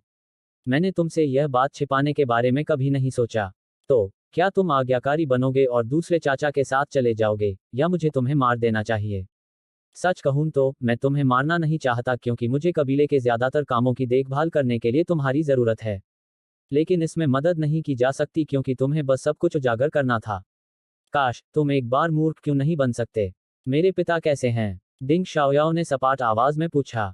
चिंता मत करो, वह जीवित रहेगा। मुझे कभी उम्मीद नहीं थी कि वह कबीले में वापस आने तक जीवित रह पाएगा। मैंने उसे थोड़ा कम आंका था। अब जब वह कबीले में वापस आ गया है तो मैं उसके साथ कुछ नहीं कर सकता। हालांकि वह जाग सकता है या नहीं, यह दूसरी बात है। हाँ, बूढ़ा आदमी थोड़ी खुशी के साथ हंसने लगा। पिताजी, इस आदमी के बारे में क्या? इस बीच युवक अचानक बगल से बोला। बूढ़े आदमी ने यांगी की ओर उदासीनता से देखा और कहा, चूंकि उसने कुछ ऐसा सुना है जो उसे नहीं सुनना चाहिए था, तो उसे मार डालो। एक प्रकाश की किरण चमकी और फिर एक सिर हवा में उड़ गया। यह स्वाभाविक रूप से यांग यी का सिर नहीं था। यांग यी की छवि चमक उठी जब उसने डिंग शाओयाओ को अपनी बाहों में जकड़ लिया और वहीं गायब हो गया। इस समय उसे बहुत दुख हुआ क्योंकि उसे यकीन था कि यह महिला जानती थी कि वह उस पर हमला करेगा और उसे बचाएगा। सच में उसे वास्तव में उसके खिलाफ साजिश रचे जाने से नफरत थी, लेकिन ऐसा नहीं किया जा सकता था क्योंकि उसे बचाना था। उनकी बातचीत ने उसे बताया कि अगर उसने उसे नहीं बचाया तो उनका यह डिंग कबीला वास्तव में बूढ़े आदमी के हाथों में पड़ जाएगा। बूढ़ा आदमी स्पष्ट रूप से स्काईडेविल संप्रदाय और अराजकता के महासागर में अन्य संप्रदायों के साथ मिली भगत कर रहा था, इसलिए यह इस हद तक था कि बूढ़ा आदमी अब तक लुओजून का पक्ष ले चुका था। इसलिए उसे बचाना था, अन्यथा डिंग कबीले पर नियंत्रण हासिल करने में बूढ़े आदमी के सफल होते ही डिंग कबीला तुरंत लुओजून के हाथों में चला जाता। यांग ये को लगा कि उसकी बाहों में मौजूद इस महिला ने ये सारी बातें जानबूझकर कही होंगी ताकि वह डिंग कबीले की मौजूदा स्थिति से अवगत हो सके। यह कैसी साजिश है उसकी? यांग ये को थोड़ा डर लगा। बूढ़ा आदमी कुछ देर तक युवक की लाश को देखता रहा और फिर होश में आने पर उसकी आंखें अचानक लाल हो गईं। उसके बाद एक जंगली जानवर की दहाड़ जैसी दहाड़ उसके मुंह से निकली। छोटी कुतिया, कमीने, मैं डिंग जियान कसम खाता हूं कि मैं तुम दोनों को मार डालूंगा। आहा! यांग ये ने 50 किलोमीटर से भी ज्यादा दूर से यह भयंकर दहाड़ सुनकर अपना सिर हिलाया और फिर उसने अपना सिर नीचे करके अपनी बाहों में जकड़ी महिला को देखा। क्या अब तुम्हें अपने आप पर बहुत गर्व हो रहा है? क्या तुम एक साल रियल विशेषज्ञों को मारने में सक्षम नहीं हो? तुम क्यों भाग रहे हो? डिंग शाओयाओ ने पूछा। यांग ये के मुंह के कोने फड़क उठे और फिर उसने अपना हाथ बढ़ाकर उसके नितंब पर थप्पड़ मारा और गुस्से से कहा, वह 5वीं रैंक का एक साल रियल विशेषज्ञ है और उसके पास एक साल रैंक डाकबीस्ट भी है। मेरा क्या? मैं तो स्पिरिट रियल्म की दूसरी रैंक पर हूँ। क्या मैं अजेय लग रहा हूँ? तुम मुझे क्यों घूर रही हो? मैं तुम्हें इस उजाड़ पहाड़ पर छोड़ दूंगा। डिंग शाओयाओ ने यांग ये को गुस्से से घूरा, जबकि उसकी छाती तेजी से ऊपर नीचे हो रही थी। जाहिर है यांग ये के उसके नितंब पर थप्पड़ ने उसे क्रोधित कर दिया था। यांग ये के हाव भाव बदल गए और उसने कहा, बहुत जल्दी कर दिया। मुझे घूरना बंद करो, तुम बहुत होशियार नहीं हो। जल्दी से इस मुसीबत से बाहर निकलने का कोई रास्ता सोचो, नहीं तो तुम सच में यहाँ मर सकते हो। मैं पहले ही तुमसे साफ साफ कह दूं, अगर मुसीबत आई तो मैं तुम्हें छोड़कर भाग जाऊंगा। डिंग शाओयाओ बिना एक भी शब्द बोले यांग यी को गुस्से से घूरता रहा। यांग ये थोड़ा अवाक था और उसे लगा कि वह जियाओ युक्सी की तरह ही जिद्दी थी। क्या तुम अपने पिता को बचाना चाहते हो या नहीं? यांग ये ने कहा, अगर मैं तुम्हें यहाँ छोड़ दूं तो मैं बच निकलने में 80% आश्वस्त हूँ। अगर तुम्हें यहाँ छोड़ दिया जाए तो तुम बच निकलने में कितने आश्वस्त हो? अगर तुम्हें 10% भी भरोसा नहीं है तो जल्दी से इससे बाहर निकलने का कोई रास्ता सोचो। यांग ये की बात सुनकर डिंग शाओयाओ के चेहरे पर थोड़ी नरमी आई और फिर वह एक पल के लिए चुप हो गई। फिर उसने कहा, उसे मार दो। यह सबसे आसान और सीधा तरीका है। यांग ये के मुंह के कोने हिंसक रूप से फड़क उठे जब उसने कहा, क्या तुम यह करोगे? यदि आप उसे मार देते हैं तो मैं डिंग कबीले का प्रतिनिधित्व करते हुए आपसे वादा करता हूं कि मेरा डिंग कबीला लुओ जुन के खिलाफ ग्रैंडकिन साम्राज्य और डाकबीस्ट साम्राज्य के साथ गठबंधन करेगा। यदि हम सहयोगी बन जाते हैं तो जब तक लुओ जुन विश्व पोर्ट्रेट प्राप्त नहीं कर लेता, अन्यथा उत्कृष्ट हान साम्राज्य के साधारण सैनिक दक्षिणी क्षेत्र की यात्रा करने में असमर्थ होंगे क्योंकि अराजकता महासागर में सभी सैन्य जहाज मेरे डिंग कबीले के नियंत्रण में हैं। डिंग शाओयाओ ने कहा, मैं तुम पर कैसे भरोसा करूं? यांग ये थोड़ा लालच में था क्योंकि अगर वह सच बोल रही थी तो निस्संदेह यह दक्षिणी क्षेत्र में किसी भी सुदृढ़ीकरण को प्राप्त करने की लुओ जून की क्षमता को समाप्त कर देगा और लुओ जून के लिए केवल सोलिटर कोर के साथ पूरे दक्षिणी क्षेत्र को जीतना असंभव था।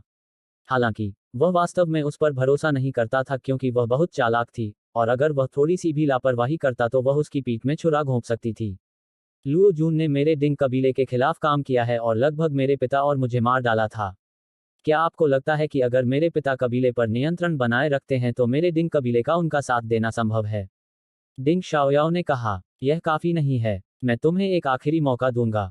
अगर तुम फिर भी मुझे मना नहीं सकती तो मुझे माफ कर दो। मेरे पास तुम्हें यहीं छोड़ने के अलावा कोई विकल्प नहीं है। यांग ये उसे बचाने के लिए तैयार था लेकिन वह उसके द्वारा इस्तेमाल किए जाने के लिए तैयार नहीं था। इसलिए अगर वह वास्तव में अपनी ईमानदारी दिखाने में सक्षम नहीं थी तो उसने उस पर विश्वास करने से इनकार कर दिया। तो फिर मुझे बताओ कि मैं तुम्हारा भरोसा कैसे जीतूं? या शायद तुम्हारा भरोसा जीतने के लिए मुझे क्या करना चाहिए? डिंग शाओयाओ ने कहा। यांग ये अवाक रह गया। कमीने, मुझे मेरा बेटा वापस दे दो। ठीक इसी समय यांग ये के पीछे की जगह में तीव्र उतार चढ़ाव की लहर उठी और फिर डिंग जियांग अपने चेहरे पर एक क्रूर भाव के साथ यांग ये से 50 मीटर पीछे दिखाई दिया। अध्याय 480 अपना ट्रम्प कार्ड प्रकट करना। एक बड़ी कुल्हाड़ी हवा में चीरती हुई आई और यांग यी पर जोर से वार करते हुए एक प्रकाश की किरण बन गई। जहां भी वह गुजरी, अंतरिक्ष फट गया और हवा में कई लंबी और गहरी काली दरारें दिखाई देने लगीं। यांग ये की पुतलियां सिकुड़ गईं। उस बूढ़े की ताकत वाकई बहुत भयानक है। इस स्तर का विशेषज्ञ कोई ऐसा व्यक्ति नहीं था जिसके खिलाफ वह अभी जा सकता था जब तक कि वह उस गुप्त तकनीक का उपयोग करके एक साथ दायरे में न पहुंच जाए। हालांकि वह स्वाभाविक रूप से इसका उपयोग नहीं करेगा क्योंकि इससे उसकी जीवन शक्ति और क्षमता समाप्त हो जाती है। बड़ी कुल्हाड़ी बहुत तेज थी और उसने यांग ये की आभा को जकड़ लिया था, इसलिए वह इससे बच नहीं सका। ड्रैगन बोन के उसके हाथ में आते ही उसकी आंखों में एक भयंकर भाव उभर आया और फिर उसके शरीर के भीतर की गहन ऊर्जा ड्रैगन बोन में तुरंत उमड़ पड़ी, इससे पहले कि वह चिल्लाता और नीचे की ओर वार करता। झनकार, आसपास के इलाके में एक बहुत बड़ा विस्फोट हुआ। जैसे ही ड्रैगन बोन बड़ी कुल्हाड़ी के संपर्क में आया, ड्रैगन बोन से एक बहुत बड़ा बल आया और उसके पूरे बाएं हाथ में हिंसक कंपन होने लगा। उसके बाद यांग ये और डिंग शाओयाओ, जिन्हें उसने अभी भी अपने हाथ में पकड़ रखा था, दोनों ही उस बहुत बड़े बल से उड़ गए और वे 1 किलोमीटर से ज्यादा दूर तक उड़ते रहे। आखिरकार वे रुक पाए। खांसी, यांग ये ने अपने मुंह के कोने पर लगे खून के धब्बे को पोंछा और फिर उसने अपना सिर उठाकर बूढ़े आदमी को गंभीर भाव से देखा। भले ही उसने 5वीं रैंक के एक साथ दायरे के विशेषज्ञों और यहां तक कि 9वीं रैंक के एक साथ दायरे के विशेषज्ञों को भी मार डाला था, लेकिन ऐसी परिस्थितियों में ही उसने एक साथ दायरे में पहुंचने के लिए उस गुप्त तकनीक पर भरोसा किया था। आखिरकार जब उसने एक साथ दायरे को प्राप्त किया तो उसकी तलवार की मंशा, शून्य फ्लैश और तलवार के क्षेत्र की शक्ति कई गुना बढ़ गई थी। इसके अलावा उसने थोड़ी स्थानिक ऊर्जा भी हासिल कर ली थी। यही कारण था कि वह एक साथ दायरे के 5वीं रैंक और उससे ऊपर के एक साथ दायरे के विशेषज्ञों को मारने में सक्षम था। अतीत में उसने सोचा था कि भले ही वह अभी भी एक साथ दायरे में न हो, फिर भी उसे 5वीं रैंक के एक साथ दायरे के विशेषज्ञों के खिलाफ लड़ने में सक्षम होना चाहिए। लेकिन अब उसे एहसास हुआ कि वह गलत था। वह अपनी मौजूदा ताकत के साथ एक साथ दायरे के 5वीं रैंक और उससे ऊपर के विशेषज्ञों के खिलाफ लड़ने में पूरी तरह से असमर्थ था। मुझे अपनी साधना को सुधारने के लिए कड़ी मेहनत करनी होगी, यांग ये ने अपने दिल में धीरे से कहा। जैसा कि एल्डम्यू ने कहा था, उसकी साधना ही उसका आधार थी। अगर उसकी साधना में सुधार नहीं हुआ, तो वह अपनी तलवार की मंशा, तलवार के क्षेत्र और अपने पास मौजूद 2 कलाकृतियों की शक्ति को पूरी तरह से सामने लाने में असमर्थ हो जाएगा। इसलिए अपनी साधना में सुधार करना एक जरूरी काम था। डिंग जियांग की आंखों में आश्चर्य की एक झलक तब उभरी जब उसने यांगे को उसके हमले का प्रतिरोध करते देखा। हालांकि उसने अभी तक अपनी पूरी ताकत का इस्तेमाल नहीं किया था, लेकिन उसने इसका 70% इस्तेमाल किया था। लेकिन आत्मा क्षेत्र के दूसरे रैंक की एक चींटी ने उसके उस हमले को रोक दिया था जिसमें उसकी 70% ताकत थी। लेकिन कुछ ही देर में डिंग जियांग की आंखों में एक क्रूर भाव उभर आया। चाहे उसकी पृष्ठभूमि कुछ भी हो, वह आज मरने वाला है। आखिर वह उसका इकलौता बेटा था। हालांकि लापरवाही के एक पल ने उसे उसके बेटे से वंचित कर दिया था, और यह सब उसकी आंखों के सामने ही हुआ था। डिंग जियांग ने जब भी इस बारे में सोचा तो उसने बस दुनिया को नष्ट करने की इच्छा की। कमीने, और तुम कुतिया, मैं तुम दोनों के लिए जीना मौत से भी बदतर बना दूंगा। डिंग जियांग ने गुस्से से चिल्लाया क्योंकि उसका फिगर चमका और तुरंत यांग ये के सामने आ गया। उसके हाथ में बड़ी कुल्हाड़ी ने अपने पीछे रोशनी का एक लंबा निशान छोड़ा और भयानक बल और दबाव के साथ यांग ये और डिंग शाओयाओ की ओर जोर से वार किया। जैसे ही वह नीचे उतरा, अनगिनत कुल्हाड़ियों की छवियां तुरंत दिखाई देने लगीं और यांग ये और डिंग शाओयाओ के आसपास 600 मीटर के क्षेत्र को घेर लिया। बड़ी कुल्हाड़ी से निकले भयानक दबाव के कारण उनके पैरों के नीचे की जमीन ढह गई और एक विशाल गड्ढा बन गया जिसका व्यास 300 मीटर से भी अधिक था। इस बार डिंग जियांग पीछे नहीं हटा और उसने अपनी पूरी ताकत लगा दी। यांग ये के मुंह के कोने फड़क उठे जब उसने बड़ी कुल्हाड़ी में निहित भयानक ताकत को महसूस किया। यह शापित बूढ़ा पूरी ताकत से आगे बढ़ रहा है। यांग ये ने इसे ड्रैगन बोन से ब्लॉक करने का विकल्प नहीं चुना क्योंकि वह बहुत अच्छी तरह से जानता था कि भले ही उसका भौतिक शरीर एक 1 साल रियल्म विशेषज्ञ के बराबर हो, लेकिन अगर उसने इसे ड्रैगन बोन से ब्लॉक किया तो उसका हाथ निश्चित रूप से फट जाएगा। यांग ये कुछ अवाक रह गए जब उन्होंने सोचा कि कैसे वह डिंग शाओयाओ के साथ डिंग जियांग को मारने के बारे में चर्चा कर रहे थे। इस समय उन्हें उसे मारने के बजाय उससे बचने के बारे में सोचना चाहिए। यांग ये ने गहरी सांस ली और अपने दिल में बोला, तलवार डोमेन। जैसे ही ये शब्द उसके दिल में गूंजे, समय मानो रुक गया हो। यांग ये के आसपास 30 मीटर के क्षेत्र में कुल्हाड़ी की छवियां तुरंत ही जम गई थीं, जबकि डिंग जियांग की कुल्हाड़ी यांग ये के सिर से लगभग 50 सेमी ऊपर पहुंचने के बाद और नीचे नहीं उतर पा रही थी। यांग ये का चेहरा अचानक पीला पड़ गया और वह एक पल के लिए रुक गया, फिर चिल्लाया, टूट गया। जैसे ही उन्होंने यह बात कही, अनगिनत कुल्हाड़ियों की छवियां तुरंत हवा में बिखर गईं। डिंग जियांग के चेहरे पर अचानक से भाव बदल गए और उसने अपनी कुल्हाड़ी को अपनी मुट्ठी में पकड़ लिया और 300 मीटर से भी ज्यादा पीछे की ओर भाग गया। उसने यांग ये को आश्चर्य से देखा और बोला, तलवार डोमेन। यह तलवार डोमेन था। कौन? तुम असल में कौन हो? टकराना। 9वीं नर्क की तलवारें यांग ये के पीछे दिखाई दी और फिर यांग ये के रात के आसमान के नीचे गायब होने से पहले उन्होंने फड़फड़ाना शुरू कर दिया। अभी सिर्फ एक मूर्ख ही उस बूढ़े बूढ़े का जवाब दे सकता है। यांग ये की राय में भागना सबसे महत्वपूर्ण मामला था। उसने डिंग जियांग पर शून्य फ्लैश से हमला करने के लिए अपनी ताकत बर्बाद नहीं की क्योंकि वह शून्य फ्लैश का इस्तेमाल करके भी डिंग जियांग को नहीं मार सकता था, जब तक कि वह डिंग जियांग को आश्चर्यचकित न कर दे, अन्यथा यह केवल गहन ऊर्जा की बर्बादी होगी। तलवार का क्षेत्र। तलवार का क्षेत्र। यह कैसे संभव हो सकता है? वह केवल 20 वर्ष का है, इसलिए वह तलवार के क्षेत्र को कैसे समझ सकता है? डिंग जियांग वहीं खड़ा रहा, जबकि उसकी आंखें सदमे और अविश्वास से भरी हुई थीं। उसने कहा, मैंने सुना है कि दक्षिणी क्षेत्र में एक तलवार सम्राट प्रकट हुआ है। ऐसा लगता है कि उस तलवार सम्राट के पास प्रबुद्ध तलवार हृदय है और उसने तलवार के इरादे और तलवार के क्षेत्र दोनों को समझ लिया है। क्या वह वही हो सकता है? कुछ ही देर में डिंग जियांग के चेहरे पर फिर से एक क्रूर अभिव्यक्ति छा गई और उसने कहा, चाहे आप तलवार सम्राट हो या मार्शल भगवान, मैं आज आपकी हड्डियों को जलाने जा रहा हूं और आपकी राख को बिखेर दूंगा। जैसे ही उसने बोलना समाप्त किया, डिंग जियांग का स्वरूप चमक उठा और यांग ये का पीछा करने लगा। मैंने कभी नहीं सोचा था कि इस दुनिया में कोई व्यक्ति वास्तव में स्पिरिट रियल्म में रहते हुए 1 साल रियल्म विशेषज्ञों के खिलाफ जा सकेगा। जैसे ही यांग ये तेजी से भाग गई, डिंग शाओयाओ ने यांग ये को देखा, जबकि वह उसकी बाहों में आराम कर रही थी और धीरे से बोला, वह बहुत ताकतवर है और उसने अंतरिक्ष की ऊर्जा का उपयोग नहीं किया। अन्यथा मैं तुम्हें सचमुच छोड़ सकता था। यांग ये ने कहा, तुमने देखा है कि हम किस स्थिति में हैं। उसे मारना असंभव है, इसलिए इस स्थिति से बाहर निकलने का कोई तरीका सोचो, अन्यथा वह बूढ़ा हमेशा के लिए हमारा पीछा कर सकता है। डिंग शाओयाओ कुछ देर चुप रही और फिर बोली, डिंग कबीले की ओर बढ़ो। भले ही वह अभी डिंग कबीले के मुखिया के रूप में काम कर रहा है, लेकिन वह खुलेआम मेरे खिलाफ कुछ करने की हिम्मत नहीं करेगा। अगर हम डिंग कबीले में वापस लौटते हैं तो उसे हमारे खिलाफ कुछ करने से बचना होगा। हम तब सोच सकते हैं कि उससे कैसे निपटना है।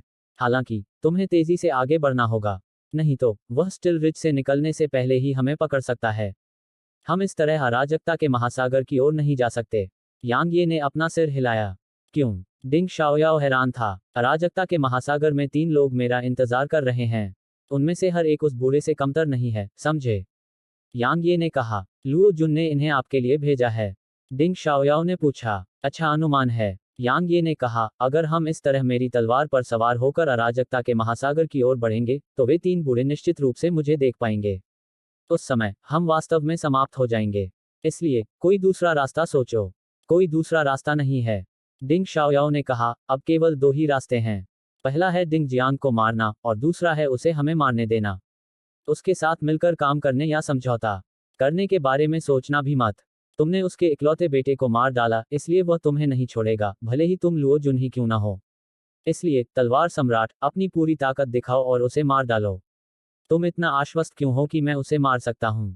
यांग ये ने अपना सिर नीचे करके उसे देखा और वह वास्तव में काफी उत्सुक था, क्योंकि वह उस पर बहुत आश्वस्त लग रही थी और वह उससे भी ज्यादा आश्वस्त लग रही थी। अगर सिर्फ एक 5वीं रैंक का एक्साल्ट रियल प्रोफॉफर तुम्हें मार सकता है तो तुम्हारा अब तक बच पाना असंभव होगा, और लुओ जून तुमसे निपटने के लिए 5वीं रैंक के एक्साल्ट रियल या उससे ऊपर के 3 विशेषज्ञों को नहीं भेजेगा। तुम डिंग जियांग को नहीं मार रहे हो, इसकी वजह सिर्फ 2 चीजें हैं। सबसे पहले, तुम किसी तरह की कीमत नहीं चुकाना चाहते और अपने कुछ तुरुप के पत्ते भी नहीं दिखाना चाहते। सीधे शब्दों में कहूं तो तुम मुझ पर भरोसा नहीं करते, है ना? डिंग शाओयाओ ने कहा। यांग ये ने उस पर गहरी नजर डाली और कहा, मुझे उम्मीद है कि तुम्हें अपना वादा याद होगा।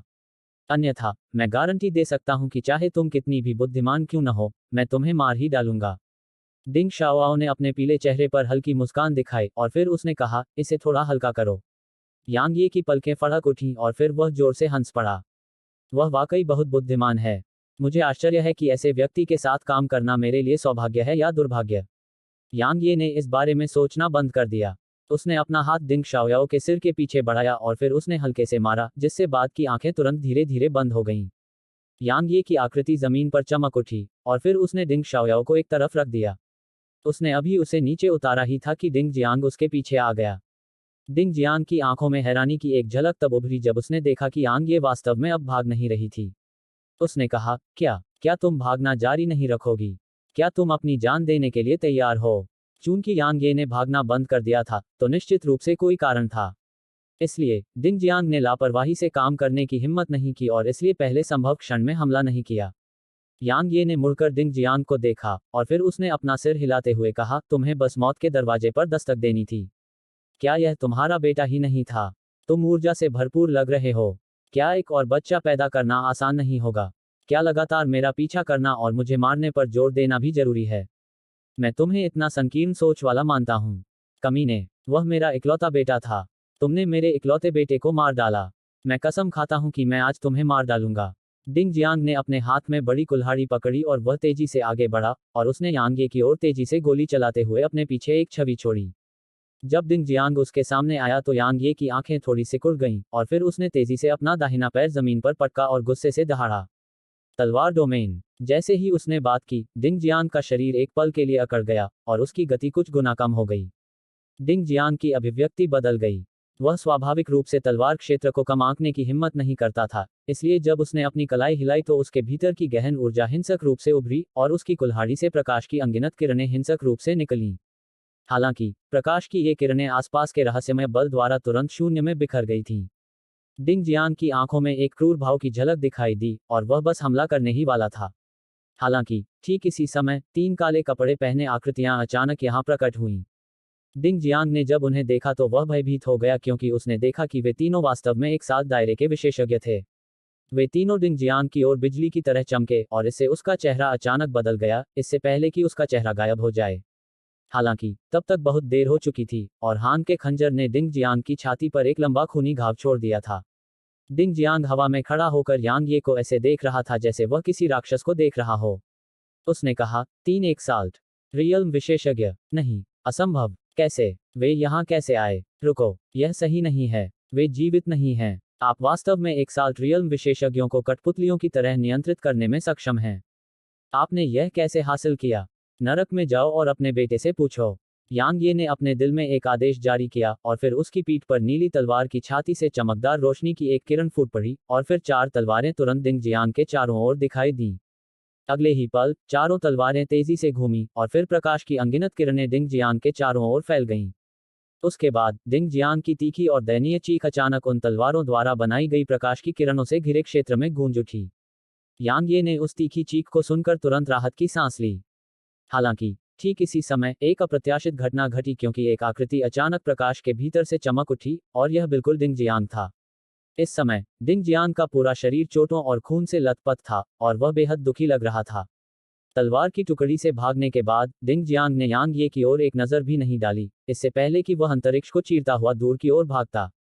यांग ये का चेहरा जो अपनी ताकत के अत्यधिक प्रयोग से भयानक रूप से पीला पड़ गया था, जब उसने यह दृश्य देखा तो बदल गया था।